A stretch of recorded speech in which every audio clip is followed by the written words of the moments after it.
Forex மார்க்கெட்டோட complete பேசிக்ஸை டீட்டெயில்டாக பார்க்கலாம். வீடியோவை ஸ்கிப் பண்ணாமல் பாருங்கள் அண்ட் மேக் ஷுர் இந்த வீடியோவை பார்த்து நோட்ஸும் எடுத்து வச்சுக்கோங்க. அது உங்களுக்கு ஃபியூச்சரில் கண்டிப்பாக யூஸ்ஃபுல்லாக இருக்கும். இந்த வீடியோ உங்களுக்கு யூஸ்ஃபுல்லாக இருந்துச்சு அப்படின்னா இந்த வீடியோவை லைக் பண்ணுங்கள் அண்ட் ட்ரேடிங்கில் இன்ட்ரெஸ்ட் இருக்கவங்க ஃப்ரெண்ட்ஸுக்கு ஷேர் பண்ணுங்கள் அண்ட் மறக்காமல் நம்ம சேனலை சப்ஸ்கிரைப் பண்ணி. வேர்டோட ஒரு ஷார்ட் ஃபார்ம் தான் ஃபாரெக்ஸ். இதை தமிழில் அந்நிய செலாவணி அப்படின்னு சொல்லுவாங்க.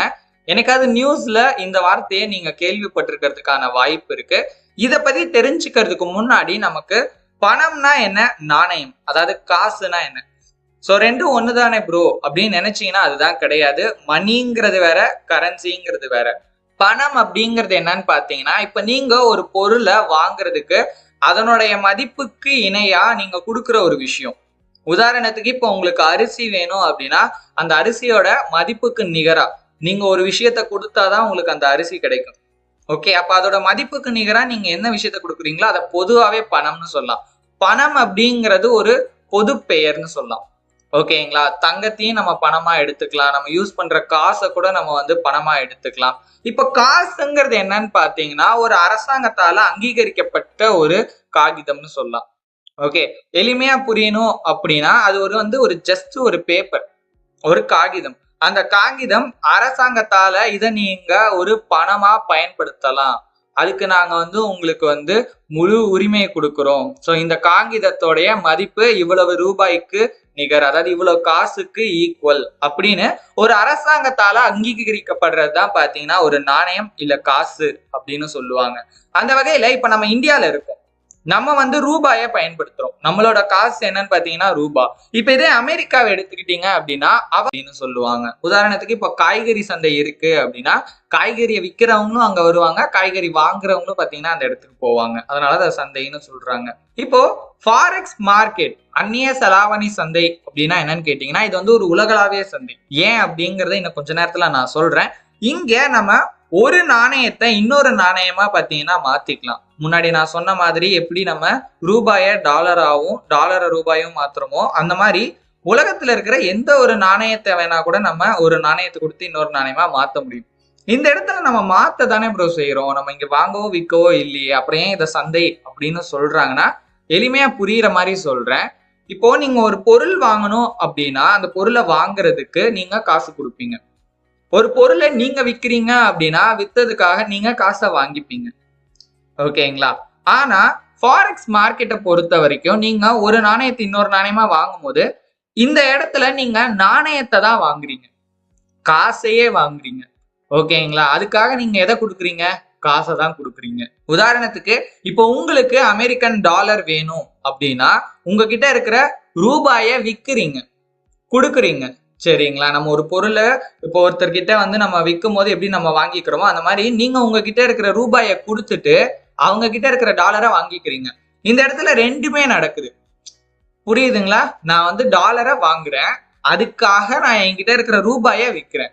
ஏன்னா இந்த குளோபல் மார்க்கெட்ல ஃபாரெக்ஸ் மார்க்கெட்ல நம்ம காசை தான் பார்த்தீங்கன்னா வாங்குறோம் விற்கிறோம். இதை உலகளாவிய மார்க்கெட் அப்படின்னு சொல்றதுக்கான காரணம் என்னன்னா உலகத்துல மொத்தம் 190க்கும் மேற்பட்ட நாடுகள் இருக்கு. இந்த நாடுகள் எல்லாம் 160க்கும் மேற்பட்ட அங்கீகரிக்கப்பட்ட நாணயங்கள் இருக்கு. அதுல நீங்க எந்த நாணயத்தை வேணாலும் இன்னொரு நாணயமா மாத்த முடியும் இந்த சந்தையில. ஃபாரெக்ஸ் மார்க்கெட் ஒரு ஓடிசி டைப் மார்க்கெட்னு சொல்லுவாங்க, அதாவது இதை டீசென்ட்ரலைஸ்டு மார்க்கெட்னு சொல்லுவாங்க. இதுக்கான அர்த்தம் என்னன்னா தமிழ்ல இதை பரவலாக்கப்பட்ட சந்தைன்னு சொல்லுவாங்க. இதோடைய உண்மையான பொருள் என்னன்னு பாத்தீங்கன்னா எந்த ஒரு தலைமைக்கு கீழும் இந்த சந்தை வராது. அதாவது இந்த மார்க்கெட்டை யாருமே பாத்தீங்கன்னா கண்ட்ரோல் பண்ணல, கட்டுப்படுத்தல. உங்களுக்கு புரியுற மாதிரி சொல்லணும்னா இந்திய பங்குச்சந்தையை எடுத்துக்கிட்டீங்கன்னா செபி இருக்காங்க, செக்யூரிட்டிஸ் எக்ஸ்சேஞ்ச் போர்ட் ஆஃப் இந்தியான்னு சொல்லுவாங்க. அவங்க government of India, ministry of finance, government of India, அதாவது நம்மளோட அரசாங்கத்தோடைய பிரதிநிதியா இருந்து இந்த இந்திய பங்குச்சந்தையை மொத்தமா பாத்தீங்கன்னா அவங்க தான் கண்ட்ரோல் பண்ணிட்டு இருக்காங்க. அதாவது இங்க யார் என்ன பண்ணணும், யார் யார் என்னென்ன பண்ணிட்டு இருக்காங்க, எல்லா வேலையும் ஒழுங்கா நடக்குதா அப்படிங்கிறத அவங்க தான் கண்காணிச்சுக்கிட்டு இருக்காங்க. அந்த மாதிரி ஃபாரெக்ஸுக்கு யாருமே கிடையாது. ஏன்னா இங்க ஒரு நாட்டோட நாணயம் மட்டும் பாத்தீங்கன்னா இன்வால்வ் ஆகல, பல நாட்டோடைய பணம் பாத்தீங்கன்னா இதுல புழங்கிட்டு இருக்கு, அதாவது இன்வால்வ் ஆகிட்டு இருக்கு. சோ அப்போ எந்த ஒரு நாடும் பாத்தீங்கன்னா இதை நாங்க இது பண்றோம், சோ இதை நாங்க தலைமை எடுத்துக்கிறோம் அப்படின்னு எடுத்துக்கவே முடியாது. அதனாலேயே பாத்தீங்கன்னா இது ஒரு டீசென்ட்ரலைஸ்டு மார்க்கெட் அப்படின்னு சொல்றாங்க. இன்னும் இதை பத்தி தெளிவா புரிஞ்சுக்கணும் அப்படின்னா, டீசென்ட்ரலைஸ்டு மார்க்கெட்ல ஒரு சென்ட்ரல் எக்ஸ்சேஞ்ச் ஆர் ஒரு ரெகுலேட்டரி பாடி, நான் முன்னாடியே சொன்ன மாதிரி ஒரு தலைமை, ஓகேங்களா, ஒரு ஒழுங்குமுறை இல்லாம யார் 2 பேர் வேணாலும் பாத்தீங்கன்னா ஒரு கரன்சியையோ ஒரு ஸ்டாக்கையோ ஒரு பங்குகளையோ இல்ல வந்து பாத்தீங்கன்னா ஒரு பொருட்களையோ நாணயங்களையோ இல்ல வேற ஏதோ ஒரு நிதி கருவிகளையோ பாத்தீங்கன்னா மாத்திக்கலாம். டைரக்டாவே அவங்க மாத்திக்கலாம். பட் என்னன்னா இதுல நிறைய வந்து ரிஸ்க் இருக்கு. ஏன்னா இப்போ ஒரு சென்ட்ரல் எக்ஸ்சேஞ்ச் இருந்தாங்கன்னா ஏதாவது ஒரு பிரச்சனை அப்படின்னா அதை அவங்க பொறுப்பெடுத்து பார்த்துப்பாங்க. முடிஞ்ச அளவுக்கு அந்த பிரச்சனை வராம தடுப்பாங்க. இந்த மாதிரி டீசென்ட்ரலைஸ்டு மார்க்கெட்ல அப்படி யாருமே இருக்க மாட்டாங்க. இப்ப நான் இருக்கேன், நீங்க இருக்கீங்க அப்படின்னா, சோ நம்ம 2 பேரும் சேர்ந்து ஒரு ட்ரேட் பண்றோம், ஓகேங்களா, ஒரு நாணயத்தை மாத்திக்கிறோம் அப்படின்னா, ஒருவேளை இதுல ஏதாவது ஒரு சிக்கல் ஏற்படுது அப்படின்னா அதை மேல இருந்து கண்காணிக்கிறதுக்கு யாருமே இருக்க மாட்டாங்க. இதுதான் பாத்தீங்கன்னா இதுல இருக்கிற ஒரே ஒரு பிரச்சனையே. மற்றபடி நம்ம பொதுவா ஃபாரெக்ஸ் மார்க்கெட்டை பத்தி தெரிஞ்சுக்கணும் அப்படின்னா, உலகத்திலேயே மிகப்பெரிய நிதி சந்தை ஃபாரெக்ஸ் தான். மற்ற எந்த ஒரு மார்க்கெட்டாலையும் கிட்ட நெருங்க கூட முடியாத அளவுக்கு பாத்தீங்கன்னா இந்த மார்க்கெட் பெருசு. சராசரியா இந்த மார்க்கெட்ல ஒரு நாளைக்கு $6 trillion அளவுக்கு பாத்தீங்கன்னா வர்த்தகம் நடந்துகிட்டு இருக்கு. ஸோ இது வந்து பல லட்சம் கோடி ரூபாய்க்கு சமம். இது எல்லாமே ஒரு நாளைக்கு சராசரியா நடக்கிறது. ஓகே, இது வந்து நம்மளோட பங்குச்சந்தையை கம்பேர் பண்ணும்போது உலகத்திலேயே பெரிய பங்குச்சந்தை எதுன்னு பாத்தீங்கன்னா நியூயார்க் பங்குச்சந்தை தான், அமெரிக்கால இருக்கு. அந்த பங்குச்சந்தையில கூட ஒரு நாளைக்கு ஆவரேஜா $22 billion, ஒரு $20 billion வச்சுக்கோங்களேன். சராசரியா அவ்வளவுதான் பாத்தீங்கன்னா ஒரு நாளைக்கு வந்து வர்த்தகம் நடக்குது, அந்த வர்த்தகம் நடக்கிற வால்யூம், சரிங்களா. ஆனா ஃபாரெக்ஸை பொறுத்த வரைக்கும் $6 trillion அளவுக்கு நடக்குது. ஸோ அதனாலதான் இது வந்து உலகத்திலேயே மிகப்பெரிய நிதி சந்தைன்னு சொல்றாங்க. இந்த இடத்துல ஆக்சுவலி ட்ரேடிங் இன்வெஸ்ட்மெண்ட் அது மட்டும்தான் வால்யூம். ஆனா ஃபாரெக்ஸ்ல $6 trillion அப்படின்னா ஃபாரெக்ஸ் பண்றதுக்கான ஏகப்பட்ட பர்பஸ் இருக்கு, சரிங்களா. ஃபாரெக்ஸ் நடக்கிறதுக்கான ஏகப்பட்ட ரீசன்ஸ் இருக்கு. அந்த எல்லா காரணமும் சேர்ந்துதான் $6 trillion. ஸோ அதனால யாரும் தயவு செஞ்சு தப்பா எடுத்துக்க வேணா, ஃபாரெக்ஸ் ட்ரேடிங் மட்டுமே $6 trillion நடக்குதா அப்படின்னு கேட்டீங்கன்னா கண்டிப்பா கிடையாது. அது இதுல வெறும் ஒரு சின்ன பங்கு தான், சரிங்களா. அண்ட் அது மட்டும் இல்லாம ஃபாரெக்ஸ் மார்க்கெட் இந்த ஸ்டாக் மார்க்கெட்டை கம்பேர் பண்ணும்போது 200 மடங்கு பாத்தீங்கன்னா பெருசு. 1 இல்ல 2 இல்ல 200 மடங்கு பாத்தீங்கன்னா பெருசு. நான் முன்னாடியே சொன்ன மாதிரி ஃபாரெக்ஸ் ட்ரேடிங் நிறைய பர்பஸ்க்காக நடக்குது. 1 இல்ல 2 இல்ல ஏகப்பட்ட காரணங்கள் இருக்கு. கிட்டத்தட்ட அந்த ஃபுல் வால்யூம்ல 3ல இருந்து 5% மட்டும்தான் ரீட்டைல் ஃபாரெக்ஸ் ட்ரேடிங். இப்ப நம்ம பண்ண போறோம் இல்லையா, அந்த மாதிரி ரீட்டைல் ஃபாரெக்ஸ் ட்ரேடிங்கோட அளவு மொத்த சதவிகிதத்துல 3ல இருந்து 5% தான் தோராயமா, ஓகேங்களா, குறைஞ்சபட்சம் தோராயமா இருக்கிற அளவு. நம்மளுடைய அடுத்த பாடத்துல ஸ்பாட் ஃபாரெக்ஸுக்கும் ரீட்டைல் ஃபாரெக்ஸுக்கும் உண்டான வித்தியாசம் என்ன அப்படிங்கிறத நம்ம தெரிஞ்சுக்கலாம். இந்த பாடத்துல நம்ம ஸ்பாட் ஃபாரெக்ஸுக்கும் ரீட்டைல் ஃபாரெக்ஸுக்குமான வேறுபாடுகள் என்ன அப்படிங்கிறத தெரிஞ்சுக்கலாம். முதல்ல ஸ்பாட் ஃபாரெக்ஸ் அப்படின்னா என்னன்னு பார்க்கலாம். ஃபாரெக்ஸ் மார்க்கெட்டை பொறுத்த வரைக்கும் இதுதான் பாத்தீங்கன்னா பிரைமரி மார்க்கெட், முதன்மையான மார்க்கெட். ஏன்னா உண்மையாலே ஃபாரெக்ஸ் ட்ரேடிங் ஆக்சுவலி இங்கதான் நடக்கும். இதை வந்து inter dealer market, inter bank market அப்படின்னு வேற வேற பேர்ல பாத்தீங்கன்னா கூப்பிடுவாங்க. ஸோ இங்கதான் வந்து எஃப்எக்ஸ் டீலர்கள், ஓகேங்களா, இந்த ஃபாரெக்ஸ் பண்றவங்க ஆக்சுவலி வந்து ட்ரேட் பண்ணிக்கிட்டு இருப்பாங்க இந்த ஸ்பாட் ஃபாரெக்ஸ் மார்க்கெட்ல. ஒரு டீலர் அப்படிங்கிறவங்க யாருன்னு கேட்டீங்கன்னா இவங்க வந்து ஒரு நிதி இடைத்தரகர் மாதிரி, அதாவது ஒரு ஃபைனான்சியல் இன்டர்மீடியட்னு இங்கிலீஷ்ல சொல்லுவாங்க. இவங்க எப்ப வேணாலும் எந்த காசை வேணாலும் எந்த நாணயத்தை வேணாலும் வாங்குறதுக்கும் விற்கிறதுக்கும், அதுவும் எந்த நேரத்துல வேணாலும் தயாரா இருப்பாங்க அவங்களோட கிளைண்ட்ஸ் கிட்ட இருந்து, அதாவது அவங்களோட வாடிக்கையாளர்கள் கிட்ட இருந்து பாத்தீங்கன்னா வாங்குறதுக்கு ரெடியா இருப்பாங்க. அவங்களதான் டீலர் அப்படின்னு சொல்லுவாங்க. இந்த ஸ்பாட் ஃபாரெக்ஸ் சந்தையில என்ன நடக்குதுன்னு பாத்தீங்கன்னா இன்ஸ்டிடியூஷன் லெவல்ல ஃபாரெக்ஸை பொறுத்த வரைக்கும் இன்ஸ்டிடியூஷனல் லெவல் ட்ரேடர் அப்படிங்கிறவங்க பெரிய பணத்தை வச்சுக்கிட்டு, ஓகேங்களா, $1 million, $1 billion அளவுக்கு பணத்தை வச்சுக்கிட்டு பெரிய பொசிஷன்ஸை ட்ரேட் பண்றவங்க, ஓகே, அதிகமான அளவுல ஃபாரெக்ஸ் ட்ரேடிங் பண்றவங்க. இவங்க என்ன பண்ணுவாங்கன்னா ஒரு கான்ட்ராக்ட், ஓகேங்களா, இவங்களும் ஆக்சுவலி கான்ட்ராக்ட் பேசிஸ்ல தான் ட்ரேட் பண்ணிட்டு இருக்காங்க. பட் அதாவது ஒரு காசை ஒரு குறிப்பிட்ட டைம்ல, ஓகே, இந்த பேர்லயே அர்த்தம் இருக்கு, ஸ்பாட் ஃபாரெக்ஸ் மார்க்கெட், அதாவது இப்ப இருக்கிற மாற்று விகிதம். அதை பத்தி பின்னாடி உங்களுக்கு நான் தெளிவா சொல்றேன். இப்போ ஒரு நாணயத்தை இன்னொரு நாணயமா மாத்துறதுக்கு, உதாரணத்துக்கு இந்திய ரூபாயை டாலரா மாத்துறதுக்கு ஒரு மாற்று விகிதம் இருக்கும், ஓகேங்களா.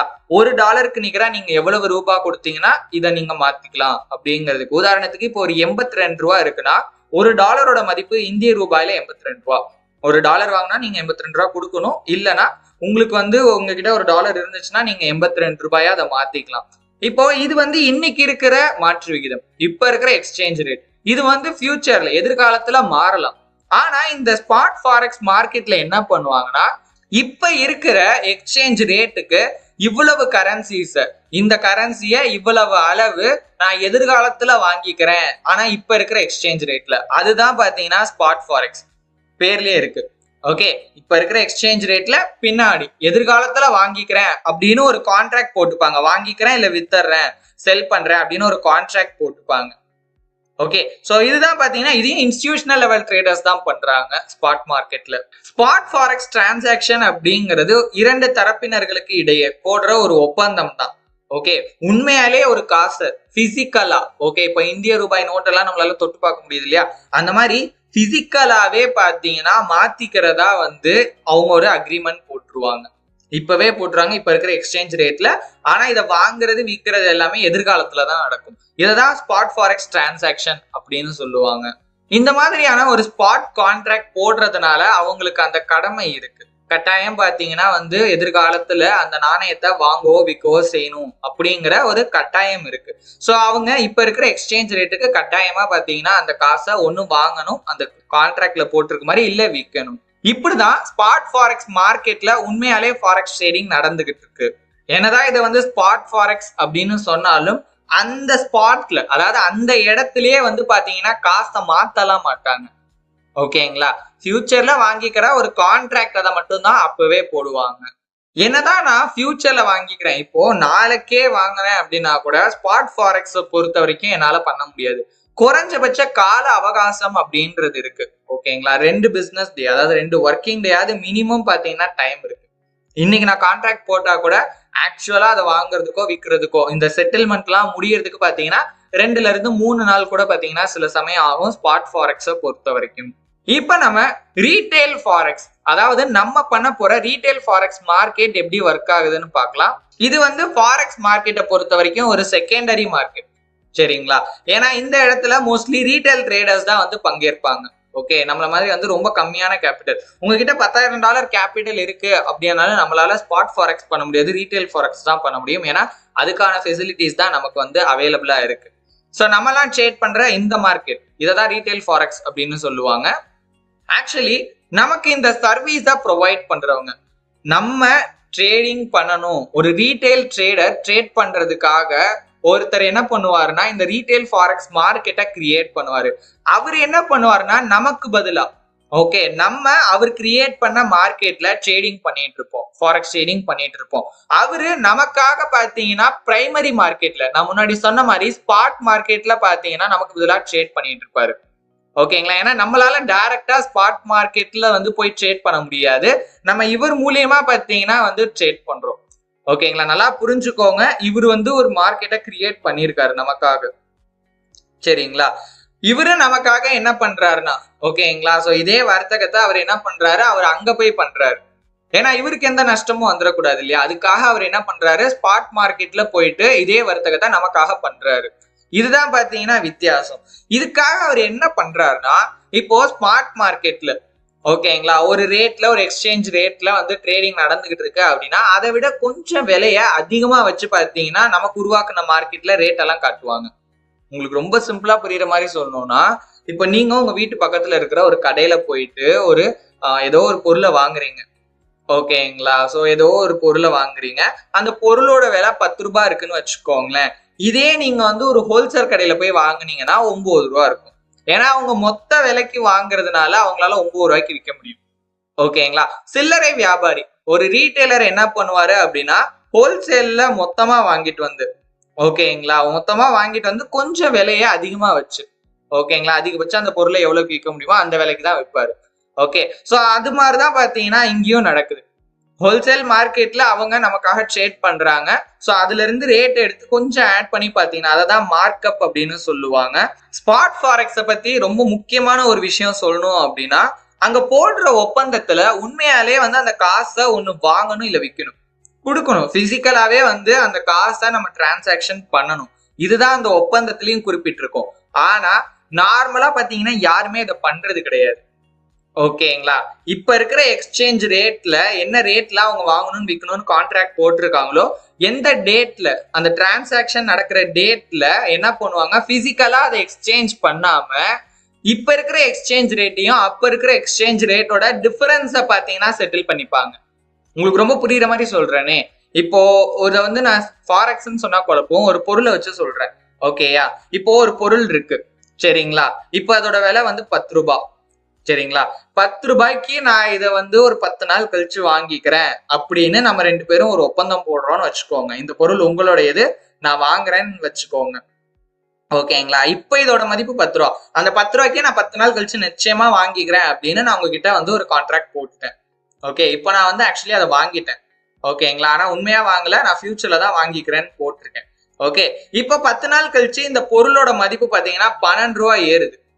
ஆனா நான் எவ்வளவுக்கு வாங்குறேன்னு சொன்னேன்? 10 ரூபாய்க்கு தான் வாங்குறேன்னு சொன்னேன். இப்ப இந்த விலையோட டிஃபரன்ஸ் என்ன? 2 ரூபா. அந்த 2 ரூபாய மட்டும் நான் பாத்தீங்கன்னா உங்ககிட்ட இருந்து வாங்கிக்கிறேன். ஏன்னா நான் உங்ககிட்ட வாங்குறேன்னு ஒத்துக்கிட்டப்ப, அந்த கான்ட்ராக்ட் போடுறப்ப அந்த பொருளோட மதிப்பு 10 ரூபாய் தான். ஓகே, 10 நாள் கழிச்சு வாங்கிக்கிறேன்னு தான் சொன்னேன். இப்போ அந்த பொருளை ஆக்சுவலி நான் வாங்கினாலும் எனக்கு 2 ரூபா தான் லாபம். ஏன்னா 10 நாள் கழிச்சு அந்த பொருளோட மதிப்பு 12 ரூபா. ஓகே, இப்ப 12 ரூபாய்க்கு இருக்கிற பொருளை நான் 10 ரூபாய்க்கு தான் வாங்குறேன். எனக்கு லாபம் எவ்வளோ? 2 ரூபாய். இப்ப நான் அந்த பொருளை 10 ரூபாய்க்கு வித்தனா கூட எனக்கு அந்த 2 ரூபா லாபம் தான். சோ அந்த பொருளை வாங்குறதுக்கு பதிலா அந்த லாபத்தை மட்டும் நான் உங்ககிட்ட இருந்து வாங்கிக்கிறேன். புரியுதுங்களா? அந்த பொருளா வாங்காம எனக்கு அதோட அந்த ரேட்டோட டிஃபரன்ஸ் 10 ரூபாயில இருந்து 12 ரூபாய் ஏறிடுச்சு, அந்த 2 ரூபா மட்டும் கொடுங்க அப்படின்னு நான் வாங்கிக்கிறேன். ஏன்னா நீங்க ஏன் எனக்கு விற்கிறீங்க? 10 ரூபா கம்மியாகுதுன்னு தெரிஞ்சும் யாரும் விற்க மாட்டாங்க. அதாவது 10 ரூபாயில இருந்து ரேட் ஏற போதுன்னு தெரிஞ்சு யாரும் விற்க மாட்டாங்க. நீங்க விற்கிறதுக்கான காரணம் இப்ப 10 ரூபாயில இருக்கு, 10 நாள் கழிச்சு விலை குறைஞ்சணும்னு நினைக்கிறீங்க நீங்க. இப்ப நீங்க நினைச்ச மாதிரி அதுன்னு வச்சுக்கலாம். 10 ரூபாயில இருந்து 10 நாள் கழிச்சு இந்த பொருளோட மதிப்பு 8 ரூபா ஆகுதுன்னு வச்சுக்கோங்களேன். இப்ப நீங்க நினைச்ச மாதிரி அதிகமா இருக்கும் போதே நீங்க வித்துட்டீங்க. இப்ப இதோட மதிப்பு கம்மி ஆயிடுச்சு. இப்ப நான் ஒத்துக்கிட்ட மாதிரி இதை 10 ரூபா கொடுத்து வாங்கினாலும் 8 ரூபா பொருளை 10 ரூபாய்க்கு வாங்கினா எனக்கு 2 ரூபா நஷ்டம். அந்த 2 ரூபா நஷ்டத்தை அதை நான் பொருளா வாங்குறதுக்கு பதிலா அந்த நஷ்டத்தை மட்டும் நான் உங்ககிட்ட கொடுத்துறேன். இவ்வளவுதான். சோ இதுதான் பாத்தீங்கன்னா ஸ்பாட் மார்க்கெட்லயும் நடக்குது, ரீட்டைல் மார்க்கெட்லயும் நடக்குது. ஆனா அங்க பல்க் குவான்டிட்டியில நடக்குது. இவ்வளவுதான் சின்ன ஒரு வித்தியாசம். அண்ட் அது மட்டும் இல்லாம ஃபாரெக்ஸ் மார்க்கெட்ல நீங்க ஒரு பொசிஷன் எடுக்கிறீங்க அப்படின்னா அது வந்து அந்த நாள் ஃபுல்லா ஆக்டிவா இருக்காது. ரீட்டைல் ஃபாரெக்ஸ் மார்க்கெட்டை பொறுத்த வரைக்கும் நம்ம ஒரு கான்ட்ராக்ட்ல ட்ரேட் பண்ணாலும் நமக்கு டெட்லைன் கிடையாது. அதாவது இந்த டிரான்சாக்ஷன் எப்ப நடக்கணுங்கிற டெட்லைனே இல்லாததுனால ஒரு நாள் மார்க்கெட் க்ளோஸ் ஆக பாத்தீங்கன்னா அடுத்தடுத்த நாளைக்கே நம்மளோட பொசிஷன் தானாவே பாத்தீங்கன்னா வந்து நம்மளோட புரோக்கர் நகர்த்துவாரு. அததான் ரோல் ஓவர் அப்படின்னு சொல்லுவாங்க. அதாவது என்னோட பொசிஷனை இன்னைக்கு மார்க்கெட் முடியும் போது, ஃபாரெக்ஸ் மார்க்கெட்டுக்கு எது ப்ரோ முடிகிற டைம் ஓப்பன் ஆகிற டைம், அதான் 24 மணி நேரம் ஓப்பன்ல இருக்கே அப்படின்னா இதை பத்தி நம்ம இன்னொரு டாபிக்ல டீட்டெயில்டா பார்க்கலாம். பட் ஃபாரெக்ஸ் மார்க்கெட்டுக்கும் ஒரு முடிவு நேரம் இருக்கு. அந்த நேரத்துல நான் என்ன பொசிஷன் வச்சிருந்தேனோ அதை வந்து என் புரோக்கர் க்ளோஸ் பண்ணிடுவாரு. உடனே அடுத்த நாள் மார்க்கெட் ஓப்பன் ஆகும் போது அதே பொசிஷனை அவர் அப்படியே ஓப்பன் பண்ணிடுவாரு. இதைதான் வந்து ரோல் ஓவர்னு சொல்லுவாங்க. ஸோ ஏன்னா இங்க வந்து டெலிவரி டேட்லாம் கிடையாது. அதுக்கு பதிலாக தான் பாத்தீங்கன்னா ரீட்டைல் ஃபாரெக்ஸ் மார்க்கெட்ல என்னோட புரோக்கர் இந்த ஒர்க்கை பண்றாரு. ஸோ ரோல் ஓவர் அப்படிங்கிறத பத்தி இப்பதான் நம்ம டீட்டெயில்டா பார்த்தோம். அண்ட் ஒரு விஷயம் நல்லா ஞாபகம் வச்சுக்கோங்க, நான் மறுபடியும் சொல்றேன், நம்ம இங்க கான்ட்ராக்ட்ல தான் ட்ரேட் பண்றோம். சரிங்களா? எளிமையா புரியுற மாதிரி சொல்லணும்னா உண்மையாலே வந்து நான் வந்து டாலரை வாங்குறேனா, ஓகே, உண்மையான டாலர் அதை தொட்டு கூட நம்மளால பார்க்க முடியாது. ஓகேங்களா? ஆக்சுவலி அதெல்லாம் எதுவுமே பண்ணல. நம்ம ஜஸ்ட் ஒரு கான்ட்ராக்ட், அதனோட மதிப்புக்கு நிகரா இருக்கிற ஒரு கான்ட்ராக்ட், அதை தான் பாத்தீங்கன்னா நம்ம வாங்கி விற்கிறோம். இதை நல்லா ஞாபகம் வச்சுக்கோங்க. அண்ட் இது வந்து ஒரு சாதாரண கான்ட்ராக்ட் கூட கிடையாது. ரீட்டைல் ஃபாரெக்ஸ் மார்க்கெட்டை பொறுத்த வரைக்கும் இதை லிவரேஜ்டு கான்ட்ராக்ட்னு சொல்லுவாங்க. காரணம் என்னன்னா இப்போ நம்ம கிட்ட இருக்கிற காசுக்கு ரொம்ப கம்மியான குவான்டிட்டிஸ் தான் வந்து நம்ம ட்ரேட் பண்ற மாதிரி இருக்கும். ஆனா ரீட்டைல் ஃபாரெக்ஸ் ட்ரேடிங்ல பெரிய அளவுல நம்ம வர்த்தகம் செய்யணுங்கிறதுக்காக நம்ம புரோக்கர் என்ன பண்ணுவாருன்னா நமக்கு லிவரேஜ் கொடுப்பாரு. ஓகேங்களா? கம்மியான காசை வச்சு பெரிய பெரிய ட்ரேட் எடுக்கிறதுக்கு, பெரிய பெரிய அமௌண்ட்டுக்கு நம்ம வாங்குறதுக்கும் விற்கிறதுக்கும் அவர் லிவரேஜ் ப்ரொவைட் பண்ணுவாரு. இதை பத்திலாம் டீட்டெயில்டா நம்ம மார்ஜின் ட்ரேடிங்ல நான் உங்களுக்கு சொல்றேன். ஸோ லிவரேஜ் அப்படிங்கறத எளிமையா சொல்லணும் அப்படின்னா ஒரு பெரிய பொசிஷனை கண்ட்ரோல் பண்றதுக்கு. உதாரணத்துக்கு சொல்லணும்னா இப்ப 10,000 ரூபாய் மதிப்புள்ள ஒரு பொருளை நீங்க வாங்குறதுக்கு 10,000 ரூபாய் ஸ்பெண்ட் பண்ணுங்கிற அவசியம் இல்லை. ஒரு 100 ரூபாய் ஸ்பெண்ட் பண்ணீங்கன்னா கூட போதும். ஓகே, உங்ககிட்ட இருக்க 100 ரூபாயை வச்சு அந்த 10,000 ரூபாய் மதிப்புள்ள பொருளை உங்களால வாங்க முடியும். ஸோ அதுக்கு என்ன காரணம்னா நீங்க லிவரேஜ் யூஸ் பண்றீங்க. லிவரேஜ் அப்படிங்கிறது என்னன்னு பாத்தீங்கன்னா எளிமையா உங்க அக்கௌண்ட்ல இருக்க, அதாவது உங்ககிட்ட இருக்கிற பணத்துக்கு நீங்க அடிஷனல் பவரை கொடுக்குறீங்க. அதாவது அதோட ₹1 மதிப்பு இப்ப நீங்க 100 மடங்கு லிவரேஜ் யூஸ் பண்ணிருக்கீங்கன்னா உங்களுடைய ₹1 மதிப்பு ₹100 சமம். அப்போ உங்க ₹100 வச்சு ₹10,000 மதிப்புள்ள பொருளை நீங்க வாங்கலாம். ஏன்னா உங்க அக்கௌண்ட்டுக்கு நீங்க லிவரேஜ் கொடுத்துருக்கீங்க. டெலிவரி டேட் இல்லாத காரணத்தினால நீங்க எந்த ஒரு கவலையும் இல்லாம எவ்வளவு நாள் வேணாலும் உங்களோட பொசிஷனை ஓப்பன்லயே வச்சுட்டு இருக்கலாம். ஓகே, டெய்லி மார்க்கெட் ஓப்பன் ஆகும்போது க்ளோஸ் ஆகும்போது உங்க புரோக்கரே பாத்தீங்கன்னா அந்த பொசிஷனை அடுத்தடுத்த டேக்கு நகர்த்திட்டே போயிடுவாரு. ஸோ அதனால பொசிஷன் வந்து எப்பவுமே மார்க்கெட் க்ளோஸ் ஆகும்போதோ வார இறுதியில கூட க்ளோஸே ஆகாது. ஓகேங்களா, ஆட்டோமேட்டிக்கா எப்ப க்ளோஸ் ஆகும்னா வந்து நீங்க ஒரு பெரிய லாஸ் ஆகிட்டீங்க. ஓகே, உங்க அக்கௌண்ட் பேலன்ஸை விட உங்களோட லாஸ் அதிகமா போகும்போது உங்களோட அக்கௌண்ட்டை வந்து ஆட்டோமேட்டிக்கா உங்களோட பொசிஷன் எல்லாம் க்ளோஸ் பண்ணுவாங்க. ஒண்ணு இல்ல, நீங்க வந்து உங்க என்ட்ரிக்கு ஸ்டாப் லாஸ் ஏதாவது போட்டு வச்சிருந்தீங்கன்னா வேணா உங்க பொசிஷனை தான் ஆட்டோமேட்டிக்கா க்ளோஸ் ஆகலாம். இப்ப இந்த காரணத்தை தவிர வேற எந்த காரணத்துக்காகவும் உங்களோட ட்ரேட பாத்தீங்கன்னா உங்களோட புரோக்கர் ஆட்டோமேட்டிக்கா க்ளோஸே பண்ண மாட்டாரு. நீங்க எவ்வளவு நாள் வேணாலும் ஹோல்ட் பண்ணலாம். இதை விட குறிப்பிடத்தக்க ஒரு விஷயம் என்னன்னா, நீங்க பை பண்ணாலும் எவ்வளவு நாள் வேணாலும் வச்சிருக்கலாம், நீங்க செல் பண்ணாலும் எவ்வளவு நாள் வேணாலும் வச்சிருக்கலாம். அதுக்கு எந்த ரெஸ்ட்ரிக்ஷனும் கிடையாது. ஏன்னா ஃபாரெக்ஸ் அப்படிங்கிறது ஒரு 2 ways மார்க்கெட். இங்க பை செல் ரெண்டுமே பாத்தீங்கன்னா வேற வேற கிடையாது, ஒண்ணுதான். ரீட்டைல் ஃபாரெக்ஸ் ட்ரேடிங்ல ஆக்சுவலி இந்த டிரான்சாக்ஷன் எப்படி கம்ப்ளீட் ஆகுது? இப்ப ஸ்பாட் மார்க்கெட்ல பாத்தீங்கன்னா நான் கான்ட்ராக்ட் போட்ட டேட்டுக்கும் எந்த டேட்ல டெலிவரி எடுக்கிறேன்னு ஒத்துக்கிட்ட அந்த டேட்டுக்குமான எக்ஸ்சேஞ்ச் ரேட் டிஃபரன்ஸா பாத்தீங்கன்னா செட்டில் பண்ணி முடிச்சிருவாங்க. அப்போ அந்த டேட் அன்னைக்கு பாத்தீங்கன்னா செட்டில்மெண்ட் நடந்துரும், அந்த பொசிஷன் அந்த ட்ரேட் எல்லாம் கம்ப்ளீட் ஆயிடும். ரீட்டைல் ஃபாரெக்ஸ் ட்ரேடிங்ல நான் என்ன ட்ரேட் எடுத்தனோ அதுக்கு அப்படியே ஆப்போசிட்டான ட்ரேட் எடுக்கணும். இப்போ $10,000 நான் வந்து பை பண்ணியிருக்கேன் அப்படின்னா $10,000 செல் பண்ணேன்னா இந்த ட்ரேட் எனக்கு கம்ப்ளீட் ஆயிடும். ஸோ இப்படிதான் பாத்தீங்கன்னா ரீட்டைல் ஃபாரெக்ஸ் டிரான்சாக்ஷன் கம்ப்ளீட் ஆகும். அண்ட் முன்னாடியே சொன்ன மாதிரி நீங்களா க்ளோஸ் பண்றதுக்கு அண்ட் ஆட்டோமேட்டிக்கா க்ளோஸ் ஆகுற வரைக்கும் உங்களோட பொசிஷனை உங்களோட புரோக்கர் ரோல் ஓவர் பண்ணிக்கிட்டே இருப்பாங்க. அதாவது அடுத்தடுத்த நாளுக்கு நகர்த்திக்கிட்டே இருப்பாங்க. ஃபாரெக்ஸ் மார்க்கெட்டோட வரலாறு என்ன அப்படிங்கிறத தெரிஞ்சுக்கலாம். ஏன்னா இங்க வந்து நம்மளோட மாற்று விகிதத்துல தான் பாத்தீங்கன்னா நம்ம வர்த்தகமே செஞ்சுக்கிட்டு இருக்கோம். ஒரு நாணயத்துக்கு நிகரா இன்னொரு நாணயத்துடைய மாற்று விகிதத்தை, இந்த மாற்று விகிதம் பாத்தீங்கன்னா மாறிக்கிட்டே இருந்தாதான் நம்மளால வர்த்தகமே செய்ய முடியும். பட் ஆனா முன்னொரு காலத்துல அப்படி கிடையாது. ஓகேங்களா, சோ அப்ப இந்த மாற்று விகிதம் இவ்வளவு அடிக்கடி மாறுறதுக்கு என்ன காரணமா இருந்துச்சு, அததான் இந்த வரலாறுல நம்ம தெரிஞ்சுக்க போறோம். ஆரம்ப காலகட்டத்துல எல்லாருக்கும் தெரிஞ்ச மாதிரி பாத்தீங்கன்னா நம்ம பண்டமாற்று முறையில வர்த்தகம் செஞ்சுக்கிட்டு இருந்தோம். ஒரு பொருளுக்கு இன்னொரு பொருளை கொடுத்துட்டு அரிசிக்கு பதிலா சர்க்கரை, கோதுமைக்கு பதிலா அரிசி அப்படின்னு வர்த்தகம் நம்ம செஞ்சுக்கிட்டு இருந்தோம். அப்ப வந்து எந்த ஒரு பணமோ எந்த ஒரு நாணயமோ பாத்தீங்கன்னா கிடையாது. அதற்கப்புறம் கொஞ்ச காலகட்டத்துக்கு அப்புறம் இதுல வந்து ஒரு பிரச்சனை வந்து ஒருத்தருக்கு தேவைப்படுற பொருள் இன்னொருத்தருக்கு தேவையில்லாம இருந்துச்சு. ஆனா அவர்கிட்ட அந்த பொருள் மட்டும்தான் இருக்கு, அதை கொடுத்துதான் அவருக்கு தேவைப்படுற பொருளை வாங்கிக்கணும். இப்போ இந்த நபர்கிட்ட சரிங்களா, சோ ஏபின்னே நான் சொல்றேன், ஏன்னு ஒரு பர்சன் பின்னு ஒரு பர்சன் எடுத்துக்கோங்க. ஏங்கிற பர்சன் கிட்ட ஒரு பொருள் இருக்கு, அதை கொடுத்துட்டு தான் பிங்கிற பர்சன் கிட்ட இருந்து அந்த பொருளை வாங்கணும்.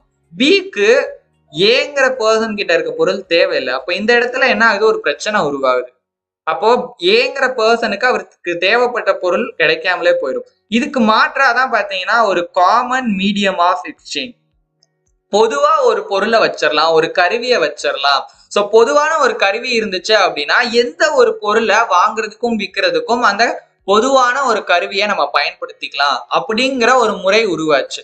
ஓகேங்களா, சோ அந்த இடத்துலதான் கோல்டு, சில்வரு, காப்பரு, கற்கள் இது எல்லாத்தையும் பாத்தீங்கன்னா பணமா பயன்படுத்திக்கிட்டு இருந்தாங்க அந்த காலத்துல. என்னைக்காவது மியூசியம் போயிருந்தீங்கன்னா நீங்க பாப்பீங்க, சும்மா ஒரு சின்ன கல்லுதான் வட்டமா வந்து பாத்தீங்கன்னா இருக்கும், அதுல ஏதாவது எழுதி இருப்பாங்க, அதெல்லாம் அந்த காலத்துல காசா யூஸ் பண்ணிக்கிட்டு இருந்தாங்க. சோ அந்த முறை பாத்தீங்கன்னா அப்பதான் உருவாச்சு. அந்த முறையே காலப்போக்குல பரிணாம வளர்ச்சி அடைஞ்சு ஒவ்வொரு நாடும் பாத்தீங்கன்னா காகித பணத்தை பயன்படுத்த ஆரம்பிச்சாங்க. ஓகேங்களா, ஏன்னா வந்து மற்றது எல்லாம் வந்து ரொம்ப வந்து இதுவா இல்லை, ஸோ காமன் மீடியமா யூஸ் பண்றதுக்கு இதுவா இல்லை. ஸோ பேப்பர்ல பணத்தை அச்சடிக்கலாம் ஒரு காயின்ஸா, ஸோ இப்படிதான் இருக்கணும் அப்படின்னு அந்த நாட்டோட அரசாங்கம் தான் முடிவு பண்ணும். அப்படிங்கிறதுக்காக ஒவ்வொரு நாடும் பாத்தீங்கன்னா அவங்க நாட்டுடைய பணத்தை உருவாக்குனாங்க. ஓகேங்களா, ஸோ வெவ்வேறு நாடுகள் அவங்களுடைய வெவ்வேறு பணம் பாத்தீங்கன்னா உருவாச்சு. சோ இது வந்து எந்த பிரச்சனையும் இல்லை, அது அந்த நாட்டுக்குள்ள அந்த வர்த்தகம் நடக்கிற வரைக்கும் எந்த ஒரு பிரச்சனையும் இல்லை, நம்ம முன்னாடியே பார்த்த மாதிரி. இப்போ இதுவே பாத்தீங்கன்னா ஒரு நாட்டோட பணத்தை இன்னொரு நாட்டுல போய் நம்மளால செலவு பண்ண முடியாது. ஓகேங்களா, சோ அப்ப அதுக்கு என்ன வேணும் அப்படின்னா ஒரு மாற்று விகிதம் வேணும். இப்போ ஒரு கண்ட்ரி இருக்கு, சோ வந்து இப்போ ஏன்னு ஒரு கண்ட்ரி இருக்கு, அகைன் பின்னு ஒரு கண்ட்ரி இருக்குன்னா ஏங்கிற நாட்டோட காசை பிங்கிற நாட்டோட காசா மாத்தும் போது இதுக்கு ஒரு எக்ஸ்சேஞ்ச் ரேட், ஒரு மாற்று விகிதம் வேணும். ஓகே, இந்த மாற்று விகிதத்தை என்ன வைக்கிறது, எப்படி ஒரு காசுங்கிறதுக்கோட மதிப்பு பாத்தீங்கன்னா அந்த நாட்டுக்குள்ள முடிவு பண்ணிடலாம். இப்போ நம்ம ஊர்லயே வந்து ஒரு 10 ரூபாய் இருக்குன்னா இந்த 10 ரூபாய்க்கு என்னென்னலாம் பண்ண முடியுங்கிறத நம்ம வந்து கணக்கிடலாம். ஓகேயா? இப்போ இந்திய ரூபாய அமெரிக்கன் டாலரோட மதிப்புக்கு நிகரா நம்ம எப்படி கணக்கிடுறது அப்படிங்கறதுல ஒரு குழப்பமும் பிரச்சனையும் உருவாச்சு. அந்த காலகட்டத்துல தான் என்ன பண்ணாங்கன்னா கோல்டு ஸ்டாண்டர்ட் அப்படிங்கிற ஒரு சிஸ்டத்தை கொண்டு வந்தாங்க. ஓகே, அந்தந்த நாட்டோட பணத்தோட மதிப்பை தங்கத்தோட மதிப்புக்கு நிகரா பாத்தீங்கன்னா பிக்ஸ் பண்ணி வச்சுட்டாங்க. ஓகே, இப்போ உங்க நாட்டுல எவ்வளவு தங்கம் இருக்கோ அதுக்கு ஏத்த மாதிரி நீங்க பணத்தை அச்சடிச்சுக்கலாம், பணத்தை நீங்க பயன்படுத்திக்கலாம், நீங்க பயன்படுத்துற பணத்துக்கு ஏத்த மாதிரி அதோட மதிப்பு அப்படின்னு ஒரு முறை பாத்தீங்கன்னா கொண்டு வந்தாங்க. அண்ட் இதுலயும் பாத்தீங்கன்னா நிறைய சிக்கல் ஏற்பட்டுச்சு, நிறைய பிரச்சனைகளும் ஏற்பட்டுச்சு. சோ இதை வந்து சரியா பாத்தீங்கன்னா இது பண்ண முடியல. இந்த நேரத்துலதான் அமெரிக்கால பிரிட்டன் உட்ஸ் சிஸ்டம் அப்படின்னு ஒரு ஒப்பந்தத்தை போடுறாங்க. இந்த ஒப்பந்தத்துல என்ன சொல்லியிருப்பாங்கன்னா அமெரிக்க டாலருக்கு நிகரான மதிப்பு, ஓகேங்களா, மத்த நாடுகளுடைய இந்த ஒப்பந்தத்துல எந்தெந்த நாடுகள்லாம் வந்து ஒத்துக்கிறாங்களோ நாங்க இதுக்கு வந்து ஓகே சொல்றோம் அப்படின்னு சொல்ற நாடுகளுடைய பணத்தோட மதிப்பு அப்படிங்கிறது டாலரோட மதிப்புக்கு நிகரா இருக்கும். ஒரு டாலர் இவ்வளோனா அந்த நாட்டோட காசு இவ்வளோ அப்படிங்கிறதுக்கான அந்த எக்ஸ்சேஞ்ச் ரேட் மாற்று விகிதம் பாத்தீங்கன்னா பிக்ஸ்டு. சரிங்களா, அதை அவங்க ஒத்துக்கவும் செஞ்சுட்டாங்க. அதுக்கு ஏத்த மாதிரி அமெரிக்கன் டாலருக்கு ஏத்த மாதிரி அவங்க நாட்டுல வந்து காசு அச்சடிச்சுக்கலாம் அப்படிங்கிறது தான் பிரிட்டன் உட்ஸ் ஸ்டேட்மெண்ட். இப்ப அமெரிக்கன் டாலரோட மதிப்பை எப்படி தீர்மானிக்கிறதுனா தங்கத்தை பொறுத்து, அமெரிக்கால இருக்கிற தங்கத்தை பொறுத்து பாத்தீங்கன்னா அமெரிக்கன் டாலரோட மதிப்பு வரும். அதை பொறுத்து மற்ற நாடுகளோட மதிப்பு உருவாச்சு. இந்த சிஸ்டமும் பாத்தீங்கன்னா 30 வருஷத்தை தாண்டல. இதுலயும் ஏகப்பட்ட பிரச்சனை வந்துச்சு. காரணம் என்னன்னு பாத்தீங்கன்னா பொருளாதார வளர்ச்சி. ஒரு நாடு வந்து வேகமா வளர்ந்துச்சு, ஒரு நாடு ரொம்ப ஸ்லோவா போச்சு, ஒரு நாடு வந்து ரொம்பவே பின்தங்கிய நிலையில இருந்துச்சு. இந்த மாற்று விகிதத்தை ஒரு பிக்ஸ்டு ரேட்டா வந்து யாராலையும் மெயின்டைனே பண்ண முடியல. அதனால அந்த சிஸ்டம்ல இருந்து அந்த ஒப்பந்தத்துல இருந்து ஒவ்வொரு நாடுகளா வெளியில வந்துகிட்டே இருந்தாங்க. காலப்போக்குல பாத்தீங்கன்னா அந்த ஒப்பந்தத்தையே சுத்தமா பாத்தீங்கன்னா முடிச்சுட்டாங்க. இதுக்கப்புறம் இந்த முறை வந்து செயல்படாது அப்படிங்கறத அதிகாரப்பூர்வமா 1970கள் காலத்திலேயே பாத்தீங்கன்னா அமெரிக்காவோட அப்போதைய பிரசிடென்டா இருந்தவர் பாத்தீங்கன்னா ஒரு அறிக்கையாவே வெளியிட்டு இருந்தாரு. இதுக்கு அப்புறமா உருவானதுதான் ஃபேட் சிஸ்டம். அதாவது அந்தந்த நாடுகளே அவங்களுடைய பணத்தை அச்சடிச்சுக்கலாம். ஓகே, தங்கத்தை பொறுத்து இல்ல, வேற சில காரணங்களும் இருக்கு. ஓகேங்களா, சப்ளை அண்ட் டிமாண்ட் இந்த மாதிரி ஏகப்பட்ட காரணங்கள் இருக்கு. அதை பொறுத்து அவங்க காசை அவங்கவுங்களே அச்சடிச்சுக்கலாம். ஓகே, இப்போ பணத்தோட மதிப்பு அப்படிங்கிறது அந்த பணத்தோடைய சப்ளை அண்ட் டிமாண்ட் தான் முடிவு பண்ணும். உலக நாடுகள் மத்தியில அந்த நாட்டோட பணத்தோட மதிப்பு, அதாவது அதோட வேல்யூ எப்படி இருக்குங்கிறத பொறுத்துதான் பாத்தீங்கன்னா அதோட மாற்று விகிதம் தேர்ந்தெடுக்கப்படுது. இப்போ உதாரணத்துக்கு இந்தியாவோட இந்தியன் ருபீஸோட வேல்யூ நீங்க எடுத்துக்கிட்டீங்க அப்படின்னா இந்தியன் ருபீஸ் எவ்வளவு முக்கியம், சோ இது வந்து எவ்வளவு பேர் வாங்கணும்னு நினைக்கிறாங்க, எவ்வளவு பேர் வந்து விற்கணும்னு நினைக்கிறாங்க, இதை பொறுத்து பாத்தீங்கன்னா இந்திய ரூபாயோட மதிப்பு ஏறும் இறங்கும். இப்போ இதுதான் பாத்தீங்கன்னா ஃபாரெக்ஸுக்கு ஒரு ஆரம்ப புள்ளியா இருந்துச்சு. ஏன்னா இந்த சிஸ்டம் வந்ததுனால எக்ஸ்சேஞ்ச் ரேட் எப்பவுமே பாத்தீங்கன்னா ஒரே மாதிரி இருக்காது. அந்த நாட்டோட பணத்தோட சப்ளை அண்ட் டிமாண்ட் இல்ல அந்த நாட்டோட பொருளாதாரம் மாறும் போது பாத்தீங்கன்னா இந்த மாற்று விகிதமும் பாத்தீங்கன்னா மாறிக்கிட்டே இருந்துச்சு ரொம்ப ரொம்ப வேகமா. இதை அடிப்படையா வச்சுதான் ஃபாரெக்ஸ் வர்த்தகமே ஸ்டார்ட் ஆச்சு.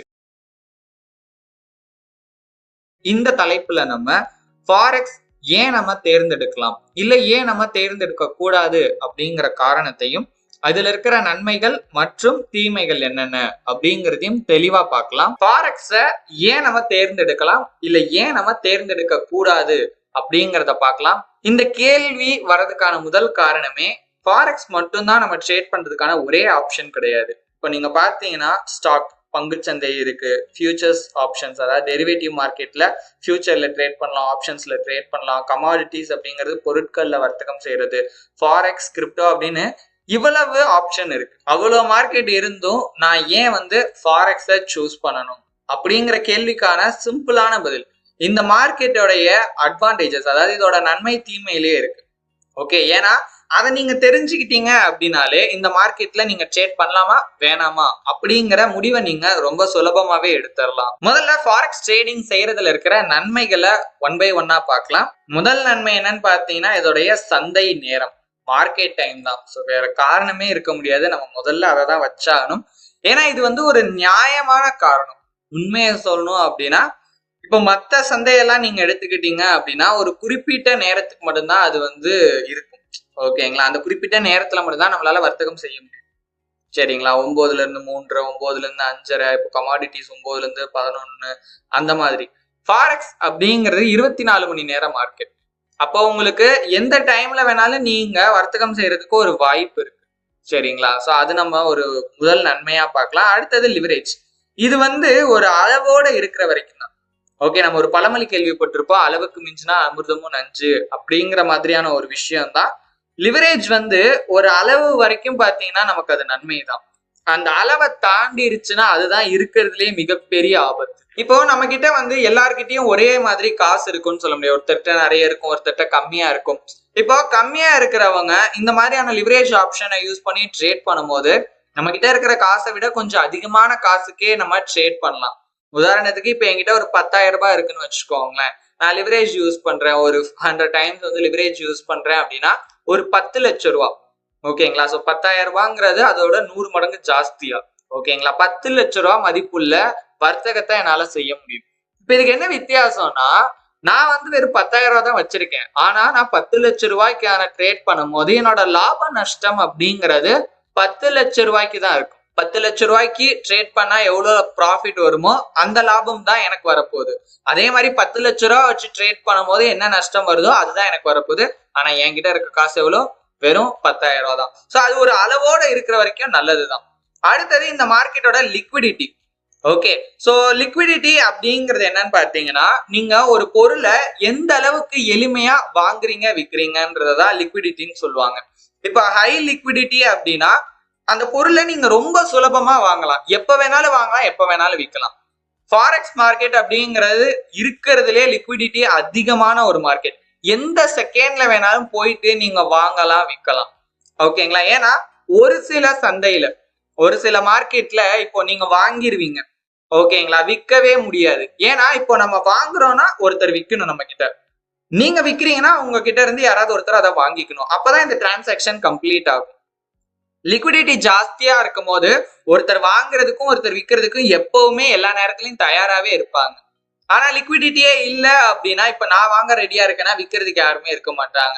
அப்ப என்னால அந்த இடத்துல ட்ரேடே பண்ண முடியாது. ஸோ அந்த வகையில இந்த மார்க்கெட் ஒரு நல்லது. இதையுமே பாத்தீங்கன்னா வந்து நம்ம பாசிட்டிவ் சைடே வச்சுக்கலாம். ஓகேங்களா? ஸோ இது கூட ஓகே. Transaction cost.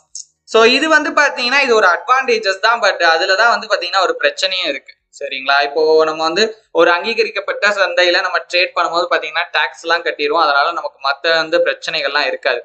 இதுல டிரான்சாக்ஷன் காஸ்ட், அதாவது நீங்க வர்த்தகம் செய்யறதுக்கு நீங்க வந்து செலவு பாத்தீங்கன்னா ரொம்பவே வந்து கம்மி. ஓகே, ஒரு சில இடத்துல வந்து அது கூட கிடையாது. ஓகேங்களா? ஏன்னா வந்து நீங்க வந்து கமிஷன் தனியா தர தேவையில்ல, அதுக்கு பதிலாக ஸ்ப்ரெட்டுங்கிற ஒரு விஷயம் தான் பாத்தீங்கன்னா புரோக்கர் வந்து கலெக்ட் பண்றாங்க. அதை பத்தி டீட்டெயிலா பின்னாடி பார்க்கலாம். அடுத்தது, இந்த மார்க்கெட்ல மேனிப்புலேஷன் கிடையாது. ரெண்டு விதம் இருக்கு. ஒண்ணு, மார்க்கெட்டை இந்த மேனிப்புலேஷன் அப்படின்னா என்னன்னு கேட்டீங்கன்னா, மார்க்கெட்டை வந்து நமக்கு சாதகமா வந்து பாத்தீங்கன்னா பயன்படுத்திக்கிறது. சுயநலமா எனக்கு சாதகமா அந்த மார்க்கெட்டை பயன்படுத்தி நான் லாபம் சம்பாதிக்கிறேன்னா அதை தான் மேனிப்புலேஷன் சொல்லுவாங்க. ஃபாரெக்ஸ் இதுக்கு முன்னாடி பண்ணின அனுபவம் இருக்கிறவங்களுக்கு இந்த விஷயம் வந்து ஒத்துக்க கஷ்டமா இருக்கும். ஏன்னா ஆல்ரெடி வந்து இதுலதான் மேனிப்புலேஷன் இருக்கேன், நீங்க என்ன மேனிப்புலேஷனே இல்லை அப்படின்னு சொல்றீங்கன்னா அதுதான்.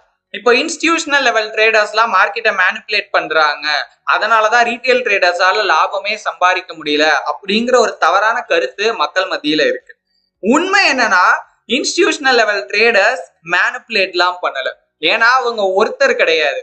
நம்ம எப்படி ரீட்டைல் ட்ரேடர்ஸ் அப்படின்னு ஒரு கூட்டமா நம்ம ட்ரேட் பண்றோமோ அதே மாதிரி இன்ஸ்டிடியூஷனல் லெவல் ட்ரேடர்ஸும் கூட்டமா சேர்ந்து ட்ரேட் பண்றாங்க. அவங்க எல்லாருமே பாத்தீங்கன்னா ஒரே மாதிரி யோசிப்பாங்க. ஓகேங்களா? ஸோ அவங்களோட ஸ்கில் வந்து அதிகம், அவங்க கிட்ட நிறைய திறமை இருக்கு, நிறைய அனுபவம் இருக்கு, நிறைய வருஷம் இதுல வந்து அவங்க இருந்திருக்காங்க. அதனால அவங்க எல்லாருமே பாத்தீங்கன்னா கூட்டமா சேர்ந்து ஒரே முடிவு எடுக்கிறதுனால இன்ஸ்டிடியூஷனல் லெவல் ட்ரேடர்ஸ் அந்த மார்க்கெட்டை மேனிப்புலேட் பண்ற மாதிரியே இருக்கும். ஆனா உண்மையா யாரும் மேனிப்புலேட்லாம் பண்ணல. ஓகேங்களா?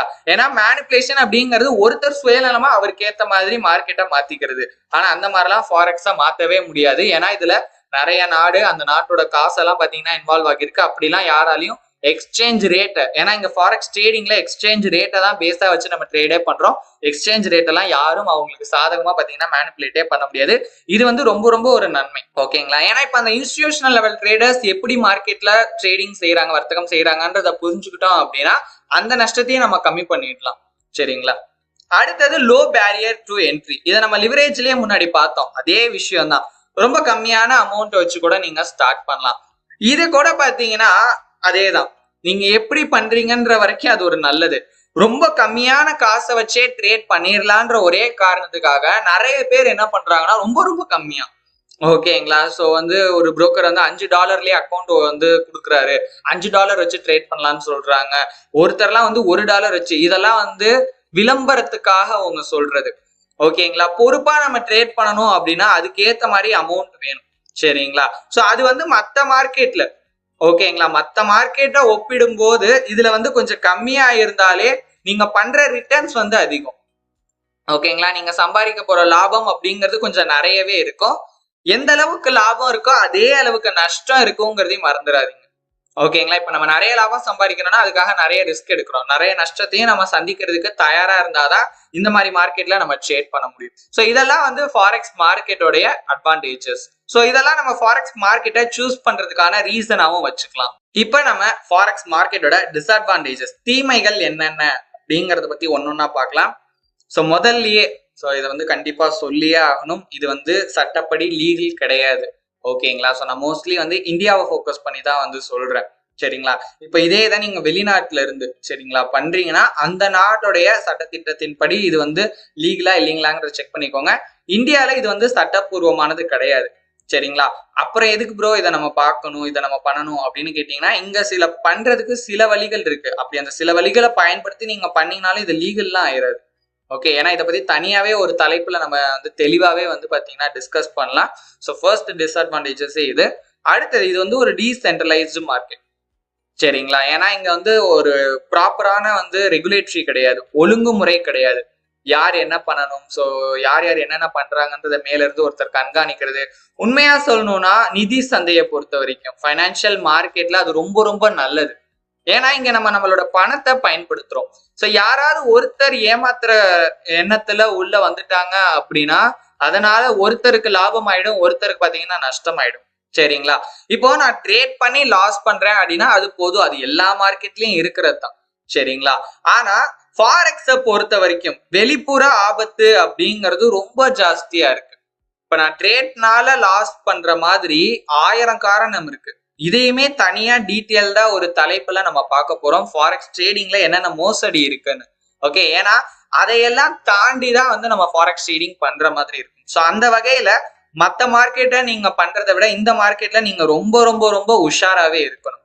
அடுத்தது இதுல இருக்க லிவரேஜ். ஏன்னா ப்ரோ இப்பதான் வந்து போன தலைப்புல பார்த்தோம், இது அட்வான்டேஜஸ்ல வச்சிருந்தீங்க, உடனே டிஸ்அட்வான்டேஜஸ்லயும் வச்சுட்டீங்களே அப்படின்னு அங்கேயே சொன்னேன். ஸோ அளவுக்கு மிஞ்சதுன்னா அமிர்தமும் நஞ்சு. ஸோ அதேதான், இந்த லிவரேஜை இருமுனை கத்தின்னு சொல்லலாம். இந்த படத்துல எல்லாம் சொல்லுவாங்க இல்லையா, ரவுடிங் எல்லாம் ஒரு ஸ்பீச் கொடுப்பாங்க, ஒரு மோட்டிவேஷனல் ஸ்பீச். என்னன்னா கத்தி யார் வேணாலும் குத்தும் அப்படின்னு. அதே மாதிரிதான். ஸோ கத்திக்கு நல்லவங்க கெட்டவங்க எல்லாம் கிடையாது, யார் வேணாலும் குத்தும். இந்த லிவரேஜ் அப்படிங்கிறதுமே வந்து ஒரு கத்தி மாதிரிதான். சரிங்களா, அளவோட பயன்படுத்தினா நமக்கு வந்து அது ஒரு நல்ல ஒரு வாய்ப்பு. நம்ம கிட்ட இருக்கிற கம்மியான காசை வச்சு நிறைய காசுக்கு ட்ரேட் பண்றதுக்கு ஒரு நல்ல ஒரு வாய்ப்பு. இதையே அதிகமா பயன்படுத்தினீங்க அப்படின்னா அதுவே நமக்கு ஆபத்தாயிடும். ஏன்னா இப்போ ஒன்றும் இல்லை, என்கிட்ட 10,000 ரூபாய் இருக்கு, ஓகேங்களா, நான் வந்து 100 மடங்கு லிவரேஜ் யூஸ் பண்றேன்னா என்னோட அக்கௌண்டோட வேல்யூ இப்போ 10,000 ரூபாய் கிடையாது, 10 லட்சம் ரூபாய். அப்ப அதுக்கேத்த பொறுப்பு என்கிட்ட இருக்கணும். ஒரு 10 லட்சம் ரூபாய் வச்சு நான் ட்ரேட் பண்ணணும்னா எவ்வளவு பொறுப்பா இருக்கணும், அந்த பொறுப்பா இருக்கணும். நான் வந்து 10,000 ரூபாய் தானே அப்படிங்கிறதுக்காக அசால்ட்டா ட்ரேட் பண்ணேன்னா நான் முன்னாடியே சொன்னேன். ஓகே, நமக்கு வந்து 10,000 ரூபாய்க்கான லாப நஷ்டம் வராது, 10 லட்சம் ரூபாய்க்கான. ஏன்னா நம்ம லிவரேஜை பயன்படுத்திட்டோம், 10 லட்சம் ரூபாய்க்கான லாப நஷ்டம் தான் வரும். அப்போ 10 லட்சம் ரூபாயில 1000 ரூபாய் நஷ்டங்கிறது ஒரு பெரிய விஷயம் கிடையாது. 10,000 ரூபாய்க்கு 1000 ரூபாய் பெரிய விஷயம், 10 லட்சம் ரூபாய்க்கு 1000 ரூபாய் சின்ன விஷயம் தான். ஆனா நமக்கு அந்த மாதிரிதான் பாத்தீங்கன்னா லாப நஷ்டம் வரும். ஸோ அதனால அதை கொஞ்சம் கேர்ஃபுல்லாவே பாத்தீங்கன்னா நம்ம வந்து கையாளணும். நெக்ஸ்ட், இதோட காம்ப்ளெக்சிட்டி. ஏன்னா மற்ற மார்க்கெட்டை நீங்க புரிஞ்சுக்கிறத விட ஃபாரெக்ஸை புரிஞ்சுக்கிறதுக்கு நிறைய நேரம் எடுத்துக்கும். புரிஞ்சுக்க முடியாது அப்படின்னு நான் சொல்ல வரல, மார்க்கெட்டை புரிஞ்சுக்க கண்டிப்பா வந்து நேரம் எடுத்துக்கும். லக்கிலி உங்களுக்கு அந்த பிரச்சனை இல்லை. ஏன் அப்படின்னு கேட்டீங்கன்னா நீங்க இந்த வீடியோவை பார்த்துக்கிட்டு இருக்கீங்க. எங்களோட கோர்ஸை என்ரோல் பண்ணியோ இல்லை யூடியூப்லயோ இந்த வீடியோவை நீங்க பாக்குறதன் மூலமா இந்த ஒரு விஷயத்த நீங்க மறந்துடலாம். ஏன்னா அந்த மார்க்கெட்டை புரியறதுக்காக தான். இந்த மார்க்கெட் எப்படி இருக்கும், என்னென்ன விஷயங்கள் நீங்க தெரிஞ்சுக்கணும், ஃபாரெக்ஸ் ட்ரேட் பண்றதுக்கு முன்னாடி என்னென்ன விஷயங்களை நீங்க கத்துக்கணும் அப்படிங்கறத தான் இதுல நம்ம ஃபுல்லா பார்க்க போறோம். சோ இதை பத்தி நீங்க பெருசா கவலைப்பட வேண்டாம். அடுத்தது இதுல இருக்கிற ஹை வாலட்டிலிட்டி. சோ இந்த இடத்துல விலை மாற்றம் அப்படிங்கிறது ரொம்ப வேகமா நடக்கும். ஒரு சிலர் இதை அட்வான்டேஜஸ் அப்படின்னு நினைச்சிட்டு ஃபாரெக்ஸ் ட்ரேடிங்கை சூஸ் பண்றாங்க. பட் ஆனா பாத்தீங்கன்னா ஒரு பிகினருக்கு புதுசா ஃபாரெக்ஸ் ட்ரேடிங் பண்றவங்களுக்கு அது ரொம்ப ரொம்ப ஆபத்து. ஏன்னா லாபமோ நஷ்டமோ ரொம்ப சீக்கிரம் நடந்துரும். ஓகேங்களா? ஏன்னா அந்த அளவுக்கு குயிக்கா ஃபாரெக்ஸ்ல இந்த மாற்று விகிதம் அப்படிங்கிறது ஒரு வினாடிக்கு 16 முறை நடக்குதாம். 6 மில்லி செகண்டுக்கு ஒரு தடவை எக்ஸ்சேஞ்ச் ரேட் சேஞ்ச் ஆகுதுன்னு சொல்றாங்க. ஒரு வினாடிக்கு தோராயமா 16 முறை. யோசிச்சு பாருங்க, ஒரு செகண்ட்குள்ளேயே 16 டைம் சேஞ்ச் ஆகுதுன்னா எந்த அளவுக்கு இதோட மாற்று விகிதம் வேகமா ஏறி இறங்குதுன்னு பாருங்க. சோ இது புதுசா ட்ரேட் பண்றவங்களுக்கு கண்டிப்பா பாத்தீங்கன்னா ஒரு டிஸ்அட்வான்டேஜஸ் தான். பட் இதை நீங்க அண்டர்ஸ்டாண்ட் பண்ணிக்கிட்டீங்கன்னா இது நம்மளோட அட்வான்டேஜஸ். நமக்கு சாதகமாவும் பாத்தீங்கன்னா இந்த வாலட்டிலிட்டியை நம்ம பயன்படுத்தலாம்.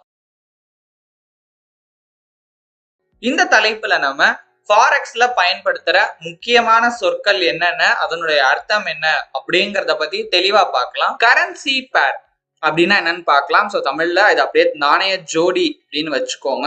ஸோ இங்கிலீஷ்ல கரன்சி பேர்னு சொல்லுவாங்க. இந்த வார்த்தையை நீங்க வச்சுக்கோங்க. ஸோ அதோட அர்த்தம் என்னன்றதுக்காக தான் தமிழ்ல கொடுத்துருக்கேன். ஏன்னா ஃபாரெக்ஸ் ட்ரேடிங்ல இப்போ நம்ம ஸ்டாக்ல எல்லாம் எந்த ஸ்டாக்கை வாங்குறோம் அப்படின்னு தெரியும். ஆப்ஷன் ட்ரேடிங்ல என்ன கான்ட்ராக்டா இது பண்றோம்னு தெரியும். என்னன்னே தெரியாது ப்ரோ அப்படின்னு ஃபீல் பண்ண வேணா. ஃபாரெக்ஸ் ட்ரேடிங்கை பத்தி நம்ம பேசுவோம். ஃபாரெக்ஸ் ட்ரேடிங்ல நீங்க ஒரு கரன்சியை வாங்கி விற்க முடியாது. ஒரு கரன்சி பேர், நாணய ஜோடி. ஓகேங்களா? 2 கரன்சி இருக்கும் அதுல. சரிங்களா? எப்பவுமே பாத்தீங்கன்னா ஒரு 2 கரன்சி சேர்ந்த பேரை தான் நீங்க ட்ரேட் பண்ண முடியும். நான் முன்னாடியே சொன்னேன், நீங்க பிசிக்கலா ஒரு கரன்சியை வாங்கி விற்கல. ஓகேங்களா? ஒரு கான்ட்ராக்டை தான் பை அண்ட் செல் பண்றீங்க. அப்ப அந்த கான்ட்ராக்டோட வேல்யூ எதை டிபெண்ட் பண்ணி இருக்குன்னா 2 கரன்சியோட எக்ஸ்சேஞ்ச் ரேட்டை டிபெண்ட் பண்ணி தான் இருக்கு. எந்த 2 கரன்சியோட எக்ஸ்சேஞ்ச் ரேட்ல நீங்க கான்ட்ராக்ட்ல ட்ரேட் பண்றீங்களோ அந்த 2 கரன்சி பேர்ல தான் நீங்க ட்ரேடிங்கே பண்றீங்க. ஸோ ஒரு கரன்சி பேர் அப்படிங்கிறது எப்பவுமே அது ஒரு பேரா தான் இருக்கும். சரிங்களா? ஸோ அதுலதான் நம்ம ட்ரேடிங்கே பண்றோம். அடுத்து மேஜர் கரன்சிஸ். முன்னாடியே சொன்னேன், இந்த உலகத்துல கிட்டத்தட்ட 160க்கும் மேற்பட்ட நாணயங்கள் இருக்கு. அவ்வளோ நாணயத்திலயும் நம்மளால வர்த்தகம் செய்ய முடியாது. அதே நேரத்துல அவ்வளோ இதுலயும் நம்ம வர்த்தகம் செய்யணுங்கிற அவசியமும் கிடையாது. குறிப்பிட்ட சில நாணயங்கள்ல மட்டும் நம்ம வர்த்தகம் செஞ்சாலே போதும். அந்த நாணயங்களை தான் மேஜர் கரன்சிஸ்ன்னு சொல்லுவாங்க. இதெல்லாம் மேஜர் கரன்சிஸ்ன்னு சொல்றதுக்கும் அண்ட் ஒத்துக்கிறதுக்கும் காரணம் என்னன்னு பாத்தீங்கன்னா, உலகளாவிய அந்நிய செலாவணி சந்தையில இந்த நாணயங்கள் தான் பாத்தீங்கன்னா பெரும் பங்கு வகிக்குது. அதாவது இந்த நாணயங்களோட பயன்பாடு, பங்களிப்பு தான் பாத்தீங்கன்னா ரொம்பவே ஜாஸ்தியா இருக்கு. அதனாலதான் இதை முக்கிய நாணயங்கள், மேஜர் கரன்சி அப்படின்னு சொல்லுவாங்க. ஸோ இந்த லிஸ்ட்ல இருக்கிறது எல்லாமே பாத்தீங்கன்னா மேஜர் கரன்சிஸ். மொத்தம் 8 கரன்சிஸ் இருக்கு. ஓகேங்களா? ஸோ இதுலதான் நம்ம ஃபாரெக்ஸ் ட்ரேடிங்கும் பண்ண போறோம். ஸோ அதனால இதை எப்பவுமே ஞாபகம் வச்சுக்கோங்க. America dollar, European euro, Japanese yen, British pound, Swiss franc, Canadian dollar, Australian dollar, New Zealand dollar. சரிங்களா? ஸோ இந்த 8 தான் மேஜர் கரன்சி அப்படின்னு சொல்லுவாங்க. கரன்சி பேரை 3 விதமா பாத்தீங்கன்னா பிரிச்சிருக்காங்க. ஓகே, எந்த அடிப்படையில அதை பிரிச்சிருக்காங்கன்றத 1 by 1 பார்க்கலாம். முதல்ல மேஜர் கரன்சியை பார்க்கலாம். மேஜர் கரன்சி பேர்ல 2 கரன்சி இருக்கும்னு நான் சொன்னேன். ஒரு கரன்சி பேர்ல அந்த 2 கரன்சில ஒரு கரன்சி பாத்தீங்கன்னா அமெரிக்கன் டாலர் இருக்கும். ஏன்னா அமெரிக்கன் டாலர் தான் வேர்ல்டோட ரிசர்வ் கரன்சி. சரிங்களா? உலகமே அங்கீகரிச்ச ஒரு பொதுவான ஒரு காசுன்னு சொல்லலாம், அமெரிக்கா மட்டும் இல்லாம. ஏன்னா டாலர் தான் இருக்கிறதுலே ரொம்ப ரொம்ப லிக்விடான ஒரு கரன்சி. எந்த நாட்டுல வேணாலும் நீங்க போயிட்டு டாலரை மாத்திரலாம். மற்ற நாட்டுலாம் ரூபாயை நீங்க சேஞ்ச் பண்றதை விட, ஏன்னா ரூபா ஒரு நாட்டுல வாங்குவாங்க, ஒரு நாட்டுல வாங்க மாட்டாங்க. அதாவது எக்ஸ்சேஞ்ச் பண்றதுக்கே நான் சொல்றேன். டாலர் எல்லாம் பாத்தீங்கன்னா நீங்க மோஸ்ட்லி எங்க வேணாலும் போய் நீங்க வாங்கலாம். அது மட்டும் இல்லாம உலகத்துல மோஸ்ட் ஆஃப் த பொருட்கள், ஓகேங்களா, தங்கத்தோட விலையா இருக்கட்டும், கச்சா எண்ணெயோட விலையா இருக்கட்டும், அது எல்லாத்தையுமே டாலர்ல தான் நிர்ணயமே செய்வாங்க. ஸோ அந்த அளவுக்கு ஒரு முக்கியமான ஒரு நாணயம் அமெரிக்கன் டாலர் அப்படிங்கிறது. ஸோ அதனால மேஜர் கரன்சி பேர்ல 2 கரன்சில 1 அமெரிக்கன் கரன்சிஸ் பார்த்தோம். இப்ப அதுல அமெரிக்கன் டாலர் எடுத்துட்டீங்கன்னா மத்த 7 கரன்சிஸ்ல ஏதாவது ஒண்ணு இருக்கும். சரிங்களா? அததான் மேஜர் கரன்சி பேர்னு சொல்லுவாங்க. ஸோ இந்த லிஸ்ட பாத்தீங்கன்னாலே தெரியும், மொத்தம் 7 கரன்சி பேர் இருக்கும். 8 கரன்சிஸ், 7 கரன்சி பேர். ஏன்னா அதுல 1 டாலர் பாத்தீங்கன்னா எல்லாத்துலயுமே காமனா இருக்கும். ஸோ இந்த லிஸ்ட்ல இருக்கிறதா பாத்தீங்கன்னா மேஜர் கரன்சி பேர்னு சொல்லுவாங்க. இது இன்னொரு காரணமும் இருக்கு. ஃபாரெக்ஸ் ட்ரேடிங்ல இருக்கிறதுலே அதிகபட்ச வால்யூம் ட்ரேட் ஆகிறதும் பாத்தீங்கன்னா மேஜர் கரன்சில தான். ஓகேங்களா? ஸோ அதுலயும் குறிப்பிடத்தக்க இந்த ஃபர்ஸ்ட் 3. ஓகேங்களா? ஸோ இந்த ஃபர்ஸ்ட் 3 கரன்சி பேர்ல ரொம்ப ஜாஸ்தியான வால்யூம் பாத்தீங்கன்னா ட்ரேட் ஆகுது ஃபாரெக்ஸ் ட்ரேடிங்ல ஒரு நாளைக்கு. அடுத்தது மைனர் கரன்சி பேர். இதை வந்து கிராஸ் கரன்சி பேர் அப்படின்னு சொல்லுவாங்க. இப்ப டாலர் எல்லாம் இருக்கிற டாலர் ஒரு கரன்சி பேர்ல இருந்துருச்சுனாலே அதை மேஜர் பேர் அப்படின்னு சொல்லி பிரிச்சிடறோம். மற்ற மேஜர் கரன்சிஸ்ல ஏதாவது 2 மேஜர் கரன்சி சேர்ந்த பேரை மைனர் பேர்னு சொல்லுவோம். ஓகே, புரியுற மாதிரி சொல்லணும்னா டாலரை தவிர, ஏன்னா டாலர் இருந்துச்சுனாலே அது மேஜர் பேர்னு சொல்லிடுறோம். டாலர் தவிர வேற என்ன 2 மேஜர் கரன்சி சேர்ந்த கரன்சி பேரை மைனர் பேர் இல்ல கிராஸ் கரன்சி பேர் அப்படின்னு சொல்லுவாங்க. சோ அந்த வகையில பாத்தீங்கன்னா கிட்டத்தட்ட 21 மைனர் கரன்சி பேர்ஸ் இருக்கு. அதை தான் நீங்க இந்த லிஸ்ட்ல பாத்துக்கிட்டு இருக்கீங்க. சோ இதுல வந்து பாத்தீங்கன்னா உங்களுக்கு வால்யூம் கம்மி. ஓகே, ஏன்னா நிறைய பேர் வந்து மேஜர் கரன்சில தான் ட்ரேட் பண்ணணும்னு விரும்புவாங்க. ஒரு சிலர் தான் வந்து மைனர் கரன்சி பேர்ல ட்ரேட் பண்ணுவாங்க. சோ அதுல இந்த லிஸ்ட்ல ஒரு சில கரன்சி பேர்ல பாத்தீங்கன்னா அதுல இருக்கிறதுல ஒரு பங்கு பாத்தீங்கன்னா இதுலயும் ட்ரேடட் வால்யூம்ஸ் இருக்கும். ஓகே, உதாரணத்துக்கு சொல்லணும் அப்படின்னா ஆட் ஜேபிஐ எடுத்துக்கலாம், யூரோ ஜேபிஒய், ஜிபிபி ஜேபிஒய், அதுக்கப்புறம் பாத்தீங்கன்னா யூரோ ஜிபிபி, யூரோ ஆட், இந்த மாதிரி ஒரு சில குறிப்பிடத்தக்க கிராஸ் கரன்சி பேர்ல மட்டும் ட்ரேடட் வால்யூம் கொஞ்சம் ஜாஸ்தியா இருக்கும். அதாவது இதுல ஒப்பிடும் போது இந்த 21 கரன்சி பேர்ல ஒரு சில பேருக்கு பாத்தீங்கன்னா ட்ரேடட் வால்யூம் நிறைய இருக்கும். ஸோ மைனர் கரன்சி பேர்ல நீங்க ட்ரேட் பண்ண போறீங்க அப்படின்னா அந்த மாதிரி இருக்கிற ஒரு கரன்சி பேரை சூஸ் பண்ணீங்கன்னா நல்லா இருக்கும். ஏன்னா நிறைய பேர் கரன்சி பேரை சூஸ் பண்ணும்போது இதெல்லாம் பாக்குறதே கிடையாது. சும்மா வந்து யாரோ சொன்னாங்க, அவங்க காட்டினாங்க அப்படிங்கிறதுக்காக ஒரு கரன்சி பேரை உங்க வாட்ச் லிஸ்ட்ல இன்க்ளூட் பண்ணாம அந்த கரன்சி பேரோட ட்ரேடட் வால்யூம் எந்த அளவுக்கு இருக்கு, எவ்வளவு வந்து ஒரு நாளைக்கு பிப்ஸ் டிஃபரன்ஸ் இருக்கும், ஸ்ப்ரெட் ஆவரேஜா அதுல எவ்வளவு இருக்கும், இதெல்லாம் பொறுத்து நீங்க கரன்சி பேர்ஸை சூஸ் பண்ணுங்க. இப்ப நான் சொன்ன விஷயங்கள்லாம் இதுக்கப்புறம் வர டாபிக்ல டீடைல்டாவே நான் எக்ஸ்பிளைன் பண்றேன். நெக்ஸ்ட் ரொம்ப ரொம்ப இம்பார்ட்டன்டான எக்ஸாட்டிக் கரன்சி பேர். எக்ஸாட்டிக் கரன்சி பேர்ல ஒரு பக்கம் மேஜர் கரன்சி, இன்னொரு பக்கம் பாத்தீங்கன்னா எமர்ஜிங் கண்ட்ரீஸ் கரன்சி. ஸோ இது என்ன ப்ரோ எமர்ஜிங் கண்ட்ரீஸ் கரன்சி அப்படின்னா, ஃபாரெக்ஸ் ட்ரேடிங்கை பொறுத்த வரைக்கும் அந்த நாட்டோட பணம், அந்த நாட்டோட நாணயம் இப்பதான் வளர்ந்து வருது அப்படின்னா அதை எமர்ஜிங் கண்ட்ரீஸ் கரன்சின்னு சொல்லுவாங்க. உதாரணத்துக்கு இப்ப பாத்தீங்கன்னா ஃபாரெக்ஸ் ட்ரேடிங்ல இந்தியன் ருபீஸும் பாத்தீங்கன்னா வளர்ந்து வந்துகிட்டு இருக்கு. ஓகேங்களா? சோ நான் இந்த வீடியோ பதிவு பண்ற இந்த நேரத்துல பாத்தீங்கன்னா இந்தியால இந்த அந்நிய செலாவணி வர்த்தகத்துல ரூபாயோட பங்களிப்பை அதிகப்படுத்தணும் அப்படிங்கிறதுக்காக அரசாங்கம் ரொம்பவே வந்து பாத்தீங்கன்னா போராடிட்டு இருக்காங்க. இந்தியன் ருபீஸையும் நம்ம வந்து எமர்ஜிங் கரன்சி அப்படின்னு சொல்லலாம். சோ அந்த மாதிரி ஒரு கரன்சியும் ஒரு மேஜர் கரன்சி. மேஜர் கரன்சில இங்க டாலர் மட்டும் இல்ல, எந்த ஒரு மேஜர் கரன்சி வேணாலும் இருக்கலாம். உதாரணத்துக்கு இப்ப நீங்க பாத்துக்கிட்டு இருக்கிறது இது எல்லாமே எக்ஸாட்டிக் பேர் தான், இந்தியாவோட எக்ஸாட்டிக் பேர். ஓகே, இது வந்து நம்மளை பொறுத்த வரைக்கும் பாத்தீங்கன்னா இந்தியன் பேர் அப்படின்னு இந்தியன் மார்க்கெட்ல சொல்லுவாங்க. ஏன்னா இதுல நம்ம ட்ரேட் பண்ணோம் அப்படின்னா அது 100% லீகல். ஆனா எப்படி பண்ணணும் அப்படிங்கிற வரப்போற தலைப்புல நம்ம வந்து டீட்டெயில்டா பார்க்கலாம். சோ ஆனா இதுவுமே பாத்தீங்கன்னா குளோபல் மார்க்கெட்ல இது ஒரு எக்ஸாட்டிக் பேர். ஓகே, ஆனா இந்த பேர்ல இந்தியால இருந்து மட்டும்தான், அதுவும் டெரிவேட்டிவ்ஸ் ஃபார்மேட்ல மட்டும்தான் ட்ரேட் பண்ண முடியும், சிஎஃப்டி ஃபார்மேட்ல. ஓகேங்களா? ரீட்டைல் ஃபாரெக்ஸ் மார்க்கெட்ல யாரும் இந்த பேர்ல எல்லாம் வந்து ட்ரேடே பண்ண முடியாது. ஓகேங்களா? ஏன்னா அதுக்கு வந்து இந்தியால அங்கீகாரம் கொடுக்கல. பட் ஆனா ஒரு சில நாடுகள் பாத்தீங்கன்னா கொடுத்துருக்காங்க. இப்போ வந்து Hong Kong dollar, Singapore dollar, south African rand, இந்த கண்ட்ரீஸ் எல்லாம் பாத்தீங்கன்னா ஃபாரெக்ஸ் ட்ரேடிங் அவங்க கண்ட்ரியோட கரன்சியை பண்றதுக்கு அலோவ் பண்ணிருக்காங்க. இந்த கரன்சியெல்லாம் நம்ம சிஎஃப்டி ஃபார்மேட்ல ட்ரேடிங் பண்ண முடியும். ஆனா இதெல்லாம் எக்ஸாட்டிக் பேராவே இருந்தாலும் இந்தியன் மார்க்கெட்ல derivatives, currency option, currency future அப்படின்னு ட்ரேட் பண்ணலாம். அதுவும் 100% லீகலா. ஓகேங்களா? சோ அதுல எந்த ஒரு பிரச்சனையும் இல்லை. அதை பத்தி டீட்டெயில்டா நம்ம பின்னாடி வீடியோல பார்க்கலாம். அடுத்தது பேஸ் கரன்சினா என்ன, குவெட் கரன்சினா என்ன? பேஸ் கரன்சி அப்படிங்கிறது ஒரு கரன்சி பேர்ல இருக்கிற ஃபர்ஸ்ட் கரன்சி. ரொம்ப எளிமையா சொல்றேன், ஒரு கரன்சி பேர்ல 2 கரன்சி இருக்குன்னா அதுல முதல்ல இருக்க கரன்சிய பேஸ் கரன்சினும் ரெண்டாவது இருக்க கரன்சிய குவெட் கரன்சி அப்படின்னு சொல்லுவாங்க. இதை தாண்டி நீங்க ஒரு கரன்சி பேரை வாங்குறீங்கன்னா அதுல எந்த கரன்சியை வாங்குறீங்க? 2 இருக்கு. இப்போ இதே எக்ஸாம்பிள் எடுத்துப்போம், ஜிபிபி யூஎஸ்டின்னு இருக்கு, 2 கரன்சி இருக்கு. இந்த கரன்சி பேரை தான் நம்ம வாங்குறோம். அப்போ நான் இதுல எந்த கரன்சியை வாங்குறேன்னா பேஸ் கரன்சியை தான் வாங்குறேன். நான் விற்கிறேன் அப்படின்னாலும் இந்த கரன்சி பேரோட கான்ட்ராக்டை நான் செல் பண்றேனாலும் ஜிபிபியை தான் நம்ம செல் பண்றோம். ஸோ எப்பவுமே நீங்க ஒரு கரன்சி பேரை பை ஆர் செல் பண்ணும்போது அந்த கரன்சி பேர்ல இருக்க பேஸ் கரன்சியை தான் பை ஆர் செல் பண்றீங்க. இப்போ குவெட் கரன்சி அப்படிங்கிறது என்னன்னு பாத்தீங்கன்னா அந்த பேஸ் கரன்சியை வாங்குறதுக்காகவோ விற்கிறதுக்காகவோ நீங்க மாத்துற கரன்சியை. உதாரணத்துக்கு இப்ப நான் ஜிபிபி யூஎஸ்டியை வாங்குறேன் அப்படின்னா அதுக்காக நான் எதை விற்கிறேன்? அமெரிக்கன் டாலரை. ஏன்னா இந்த இடத்துல இதான் குவெட் கரன்சி.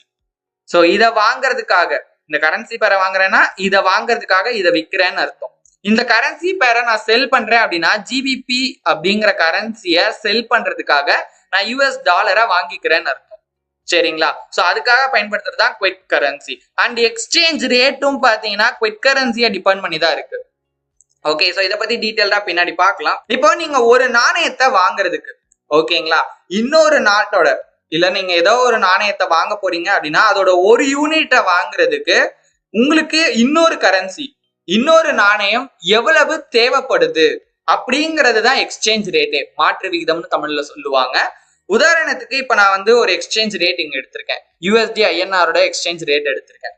ஓகேங்களா? இப்போ இங்க நான் அமெரிக்கன் டாலரை வாங்கணும் அப்படின்னு ஆசைப்படுறேன். ஒரு அமெரிக்கன் டாலர், ஒரு யூனிட்னா ஒரு அமெரிக்கன் டாலர். சரிங்களா? வாங்குறதுக்கு எனக்கு எவ்வளவு இந்திய ரூபாய் வேணும்னா 82 ரூபா 38 பைசா.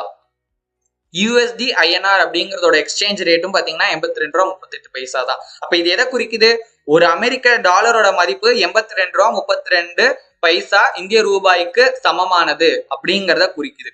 சரிங்களா? இப்ப இதே என்கிட்ட ஒரு டாலர் இருக்கு, அதை நான் செல் பண்றேன் அப்படின்னாலும் எனக்கு 82 ரூபா 32 பைசா இந்திய ரூபாய் பாத்தீங்கன்னா கிடைக்கும். சோ இதுதான் பாத்தீங்கன்னா எக்ஸ்சேஞ்ச் ரேட்னு சொல்லுவாங்க. பொதுவா ஃபாரெக்ஸ் மார்க்கெட்டை பொறுத்த வரைக்கும் எப்பவுமே பாத்தீங்கன்னா ஒரே ஒரு எக்ஸ்சேஞ்ச் ரேட் காட்டவே காட்டாது. சோ இந்த இடத்துல ரெண்டு எக்ஸ்சேஞ்ச் ரேட் காட்டுறதுக்கான காரணம் என்னன்னா, ஒன்னு பிட் பிரைஸ், இன்னொன்னு ஆஸ்க் பிரைஸ். சோ அப்படின்னா என்னன்னு கேட்டீங்கன்னா, சோ இந்த இடத்துல பாத்தீங்கன்னா நீங்க வாங்கும் போது ஓகேங்களா, இந்த மாதிரிதான் பாத்தீங்கன்னா ரெண்டு விலை காட்டிக்கிட்டே இருக்கும். சோ அதுலயே கொடுத்துருப்பாங்க பை செல் அப்படின்னு. ஆஸ்க் பிரைஸ் அப்படிங்கறத பையிங் பிரைஸ், நீங்க வாங்கக்கூடிய விலை, எந்த விலைக்கு வாங்குறீங்களோ அதை தான் நீங்க ஆஸ்க் பிரைஸ்ன்னு சொல்லுவீங்க. அதே மாதிரி எந்த விலைக்கு விற்கிறீங்களோ, நீங்க விற்கும் போது என்ன விலைக்கு விற்கிறீங்களோ அதான் பிட் பிரைஸ். இதுல எப்படி ப்ரோ நான் கண்டுபிடிக்கிறது எது ஆஸ்க் எது பிட் அப்படின்னு கேட்டீங்கன்னா, சிம்பிளா ஒரு ட்ரிக் சொல்லி கொடுக்குறேன். அதிகமான விலை, ரெண்டு எக்ஸ்சேஞ்ச் ரேட்ல எது அதிகமா இருக்கோ ஆஸ்க். ஓகேங்களா? சோ அது பாத்தீங்கன்னா ஒற்று போகும். ஆஸ்க் பிரைஸ் அப்படிங்கிறது அதிகமான பிரைஸ். ஓகே, அப்படி நீங்க ஞாபகம் வச்சுக்கோங்க. சோ ஆஸ்க் பிரைஸுக்கு நீங்க வந்து பை பண்றீங்க, இது மட்டும் மாறும், பிட் பை அப்படின்னு ஞாபகம் வச்சுக்க முடியாது. ஆஸ்க் பிரைஸ்க்கு நீங்க வந்து பை பண்றீங்க, பிட் பிரைஸ்க்கு செல் பண்றீங்க. ஓகே, அதிகமான விலைக்கு வாங்குறீங்க, கம்மியான விலைக்கு விற்கிறீங்க. ஓகே, இப்போ இதோட வித்தியாசத்தை தான் ஸ்ப்ரெட் அப்படின்னு சொல்லுவாங்க.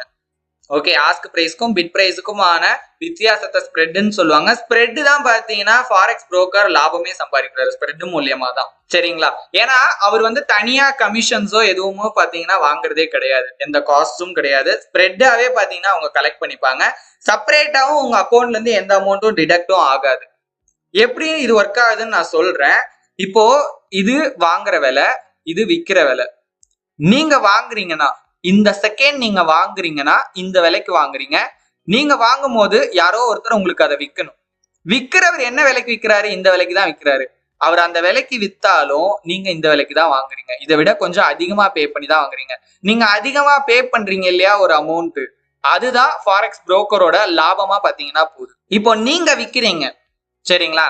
நீங்க விற்கிறீங்க, ஆனா இப்போ வேற ஒருத்தர் உங்ககிட்ட இருந்து வாங்குறாரு. நீங்க விற்கும் போது இந்த விலை தான், வித்துட்டீங்க. ஆனா நீங்க வித்ததை வாங்கும் போது ஒருத்தர் அதை விட அதிகமான அமௌண்ட் கொடுத்து வாங்குறாரு. அந்த இடத்துலயும் பாத்தீங்கன்னா அந்த எக்ஸ்ட்ரா அமௌண்ட் ஃபாரெக்ஸ் புரோக்கரோட கமிஷனா பாத்தீங்கன்னா போகுது.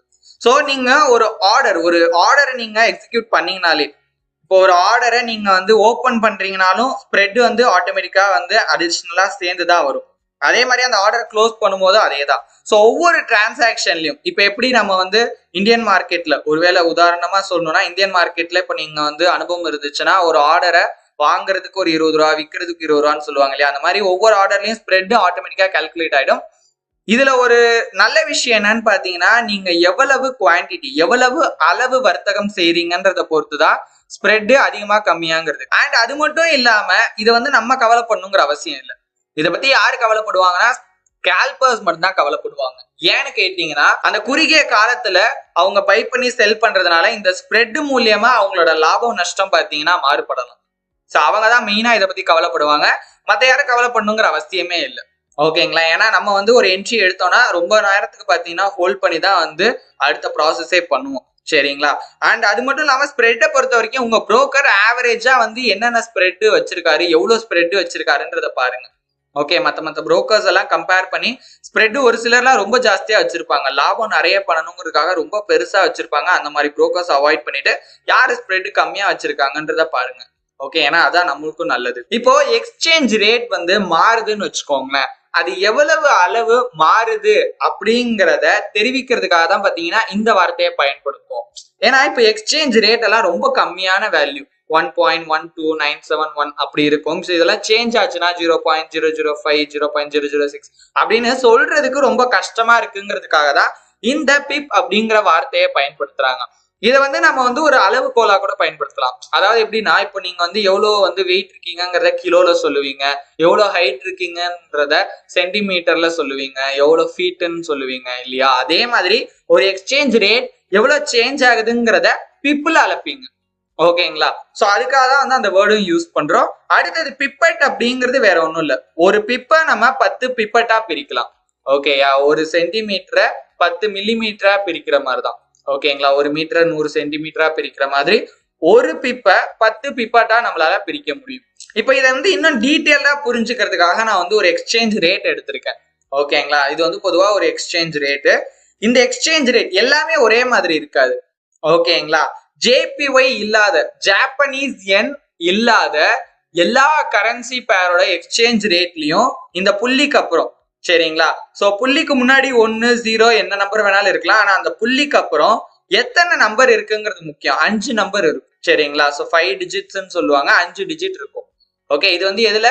JPY இல்லாத மத்த எல்லா பேர்லயும் நீங்க செக் பண்ணி கூட பார்க்கலாம். JPY இருந்ததுன்னா, ஓகே, ஜாப்பனீஸ் யென் இருந்துச்சுன்னு வச்சுக்கோங்களேன், அதுக்கு முன்னாடி என்ன கரன்சி இருந்தாலும் சரி, ஜாப்பனீஸ் யென் இருந்துட்டாலே புள்ளிக்கு அப்புறம் 3 நம்பர் தான் இருக்கும், சரிங்களா? சோ இப்போ இதுல கடைசி நம்பரை பிப்பட்ல மென்ஷன் பண்ணுவோம். ஓகே, இப்போ இந்த கடைசி நம்பர் ஒரு நம்பர் சேஞ்ச் ஆச்சுன்னா அதை ஒரு பிப்பட் சேஞ்ச் ஆகுது, 2 டிஜிட் சேஞ்ச் ஆச்சுன்னா 1ல இருந்து 3 ஆகுது அப்படின்னா 2 பிப்பட் சேஞ்ச் ஆகிருக்கு அப்படின்னு பிப்பட்ல சொல்லுவோம், சரிங்களா? லாஸ்ட்டுக்கு முன்னாடி இந்த 4வது டிஜிட், ஓகே, சோ இது 5வது டிஜிட், இது 4வது டிஜிட், இந்த 4வது டிஜிட்ல ஒரு நம்பர் சேஞ்ச் ஆச்சுன்னா, ஒரு வேல்யூ சேஞ்ச் ஆச்சுன்னா அதை ஒரு பிப்பட் சேஞ்ச் ஆகுதுன்னு சொல்லுவோம், சரிங்களா? அடுத்தது இது வந்து பாத்தீங்கன்னா 10 100 1000 10000 இதெல்லாம் எங்க கேள்விப்பட்ட மாதிரி இருக்குல்ல? வேற ஒன்றும் கிடையாது. இப்போ ஒரு நம்பருக்கு சின்ன வயசுல எப்படி பேர் வைக்கணும்னு உங்களுக்கு சொல்லி கொடுத்துருப்பாங்க. 1s 10s 100s 1000s 10,000 1 lakh அதே மாதிரிதான், சரிங்களா? பிப்பட்ல இருந்து ஆரம்பிப்போம், சரிங்களா? பிப்பட் அப்படிங்கிறது 0.1 பிப், 0.1 பிப், 1 10s 100s 1000s அவ்வளவுதான். அதாவது எவ்வளவு எக்ஸ்சேஞ்ச் ரேட் சேஞ்ச் ஆகுது அப்படிங்கிறத தெரிவிக்கிறது தான் பாத்தீங்கன்னா இந்த பிப், சரிங்களா? இப்போ இந்த இடத்துல JPYல அது எப்படி ஒர்க் ஆகுதுன்னு பாத்தீங்கன்னா அதே தான். சோ இது ரெண்டுத்துக்கும் உள்ள ஒரு பொதுவான விஷயமே, அந்த நம்பர்ல இருக்கிற கடைசி நம்பர், புள்ளிக்கு அப்புறம் இருக்கிற கடைசி நம்பர் பிப்பட், அதுக்கு முன்னாடி நம்பர் பிப்.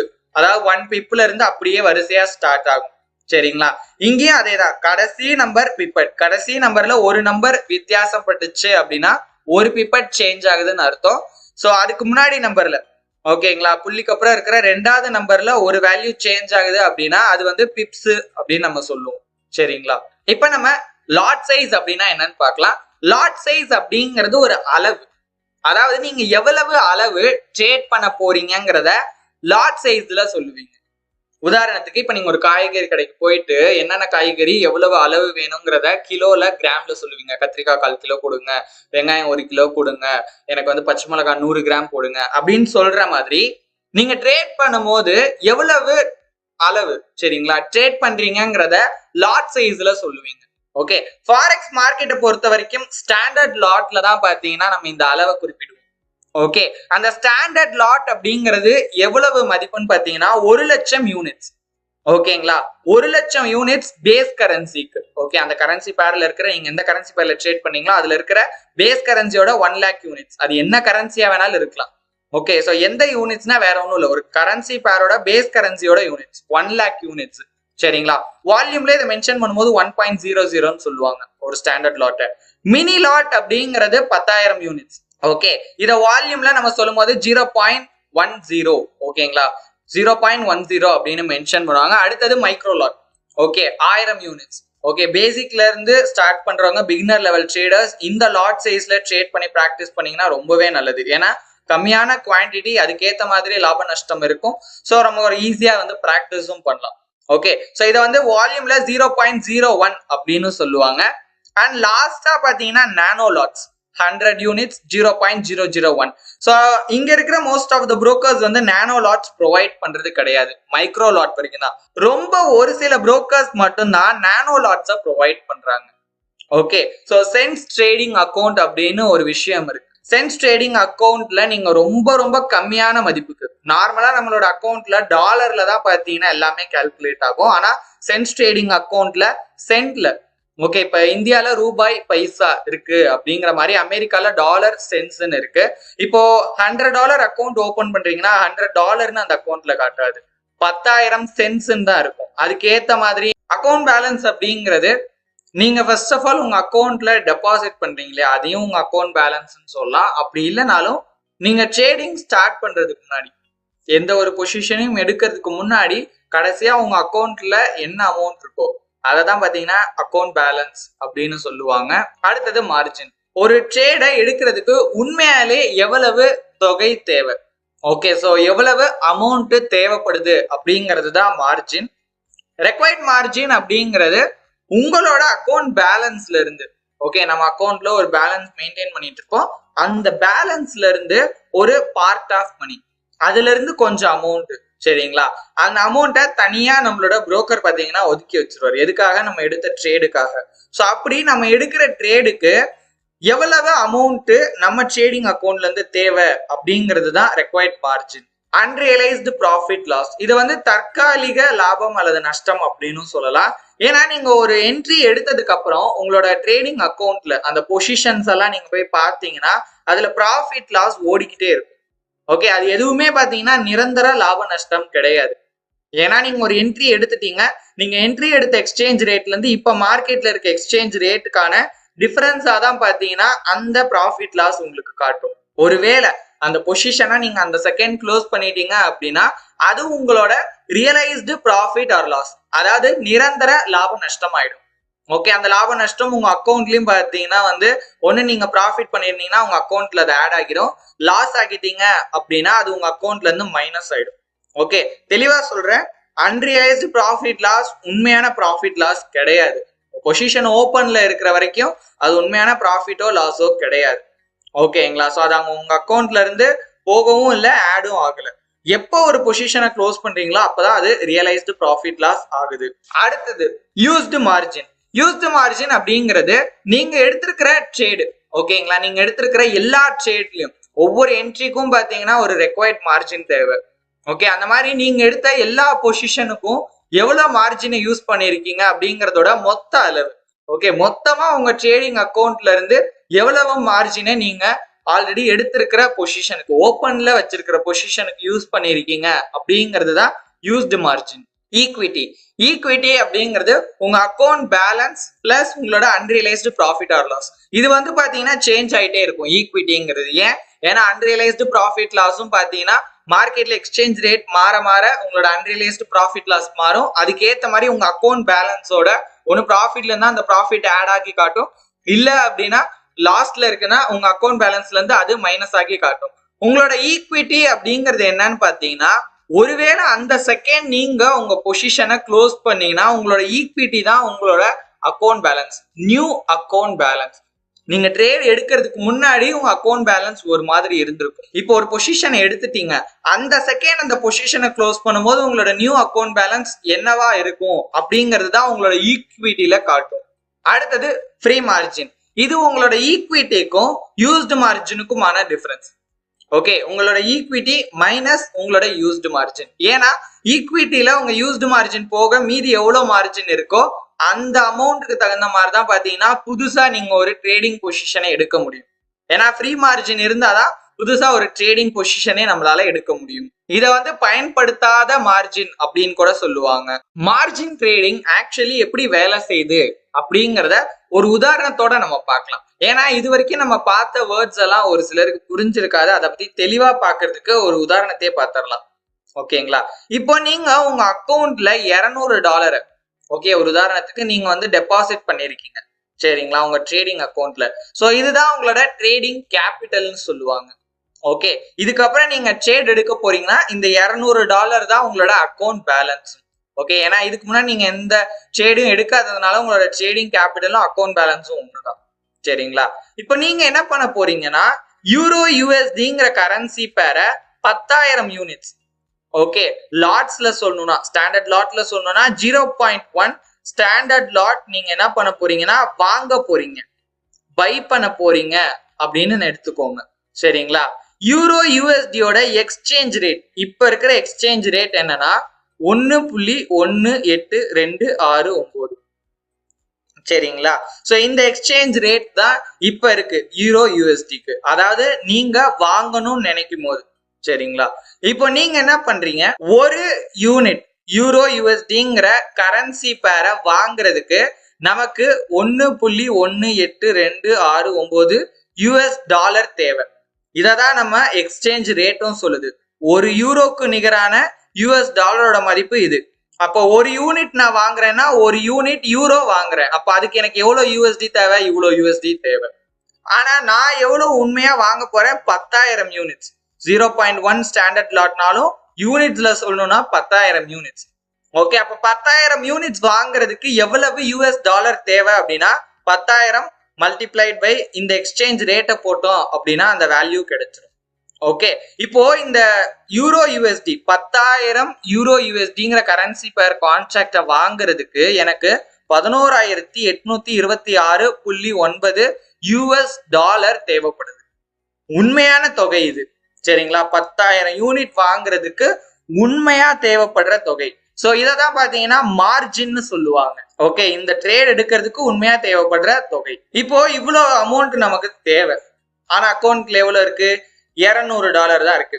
இப்ப $200 வச்சு இவ்வளோ பெரிய அமௌண்ட் கொடுத்து இந்த பொசிஷன் சைஸ்ல இந்த கரன்சி பேரை வாங்க முடியுமான்னு கேட்டீங்கன்னா இல்லை. இப்ப இதுக்கு பதிலா நம்ம என்ன பண்ண போறோம் அப்படின்னா லிவரேஜ் ஆப்ஷனை யூஸ் பண்றோம். ஓகே, நம்ம அக்கௌண்ட்டுக்கு 100 மடங்கு லிவரேஜ் கொடுக்குறோம். ஓகே, நம்ம 100 மடங்கு லிவரேஜ் ஆப்ஷனை பயன்படுத்துறோம். இதுக்கு என்ன அர்த்தம்னா உங்க ட்ரேடிங் கேபிட்டல் $200, நீங்க எவ்வளவு லிவரேஜ் ஆப்ஷன் யூஸ் பண்ணிருக்கீங்க, 100 டைம்ஸ். அப்போ உங்க ட்ரேடிங் அக்கௌண்டோட பவர், ஓகே, உங்க ட்ரேடிங் அக்கௌண்டோட கெப்பாசிட்டி, இல்ல உங்க ட்ரேடிங் அக்கௌண்ட் வச்சு எவ்வளவு மதிப்புள்ள ட்ரேட் உங்களால அதிகபட்சம் எடுக்க முடியும் அப்படிங்கிறத உங்க trading capital multiplied by leverage போட்டீங்கன்னா கிடைச்சிடும். ஓகே, $200, நான் அதுக்கு 100 மடங்கு லிவரேஜ் எடுத்திருக்கேன் அப்படின்னா சோ என்னால $20,000 மதிப்புள்ள ட்ரேடை அதிகபட்சம் என்னோட ட்ரேடிங் அக்கௌண்ட் $200ங்கிற ட்ரேடிங் அக்கௌண்ட் $100 லிவரேஜோட நான் யூஸ் பண்ணிட்டு இருக்கேன். இப்ப இந்த ட்ரேடிங் அக்கௌண்ட்டை இந்த பேலன்ஸை வச்சு என்னால அதிகபட்சம் $20,000 வரைக்கும் பாத்தீங்கன்னா மெயின்டைன் பண்ண முடியும். அதாவது $20,000 மதிப்புள்ள ட்ரேடை என்னால அதிகபட்சம் பண்ண முடியும். இப்போ இதுதான் பாத்தீங்கன்னா என்னோட அக்கௌண்டோட ஆக்சுவல் பவர். நான் லிவரேஜ் கொடுத்ததுனால இப்ப என்னோட அக்கௌண்டோட ஆக்சுவல் பவர் இல்ல ஆக்சுவல் கெப்பாசிட்டி என்னன்னா $20,000. இப்ப $20,000 என் அக்கௌண்ட்ல இருக்கு. எனக்கு இந்த ட்ரேடுக்கு எவ்வளவு தேவை, 11,826.9 யூஎஸ் டாலர் தான் தேவை. இப்ப இந்த ட்ரேடை எடுக்க முடியுமானா நிச்சயமா எடுக்க முடியும். சரிங்களா? ஆனா அதுக்கு முன்னாடி நம்ம ரெக்வயர்ட் மார்ஜினை கால்குலேட் பண்ணோம். ரெக்வயர்ட் மார்ஜின் அப்படிங்கிறது மார்ஜின் டிவைடட் பை லிவரேஜ் போட்டீங்கன்னா கிடைச்சிரும். ஓகே, உண்மையா அந்த ட்ரேடிங் பொசிஷனை எடுக்கிறதுக்கு எவ்வளவு தொகை வேண்டும் டிவைடட் பை உங்களோட லிவரேஜ் ஆப்ஷன், நீங்க என்ன ஆப்ஷன் யூஸ் பண்ணிருக்கீங்களோ அது. ஓகே, சோ நான் வந்து பாத்தீங்கன்னா 100 மடங்கு லிவரேஜ் யூஸ் பண்ணிருக்கேன். எனக்கு அந்த பொசிஷன் எடுக்கிறதுக்கு இந்த அமௌண்ட் தேவை. 2 டிவைட் பண்ணேன்னா 118.27 யூஎஸ் டாலர் அப்படிங்கறதா ரெக்வயர்ட் மார்ஜின். ஏன்னா இப்போ இந்த பொசிஷனை எடுக்கிறதுக்கு என்னோட ட்ரேடிங் அக்கௌண்ட்ல இருந்து ஒரு குறிப்பிட்ட தொகையை என்னோட ஃபாரெக்ஸ் புரோக்கர் பாத்தீங்கன்னா தனியா எடுத்து வச்சிருவாரு. லாக் பண்ணுவாங்கன்னு சொல்லுவாங்க. ஏன்னா லாக் பண்ணிட்டாங்கன்னா என்னால வேற ஒரு ட்ரேட் எடுக்கிறதுக்கு இந்த கேபிட்டலை யூஸ் பண்ண முடியாது. ஓகே, சோ என் ட்ரேடிங் கேபிட்டல்ல இருக்கிற $200 இந்த 118.27 போக மீதி இருக்கிற அமௌண்ட்ல தான் என்னால இதுக்கப்புறம் ட்ரேடே பண்ண முடியும். இப்போ இந்த 118.27 அப்படிங்கிறது தான் ரெக்வயர்ட் மார்ஜின். ஓகே, இந்த கேபிட்டல் என்னோட அக்கௌண்ட்ல இருந்தா போதும். நான் 100 டைம்ஸ் லிவரேஜ் ஆப்ஷன் யூஸ் பண்ணேன்னா என்னால இந்த ட்ரேடை எடுக்க முடியும். ஓகே, 0.1 லாட் யூரோ யூஎஸ்டியை பை பண்ண முடியும். இப்படிதான் பாத்தீங்கன்னா மார்ஜின் ட்ரேடிங் ஆக்சுவலி ஒர்க் ஆகுது.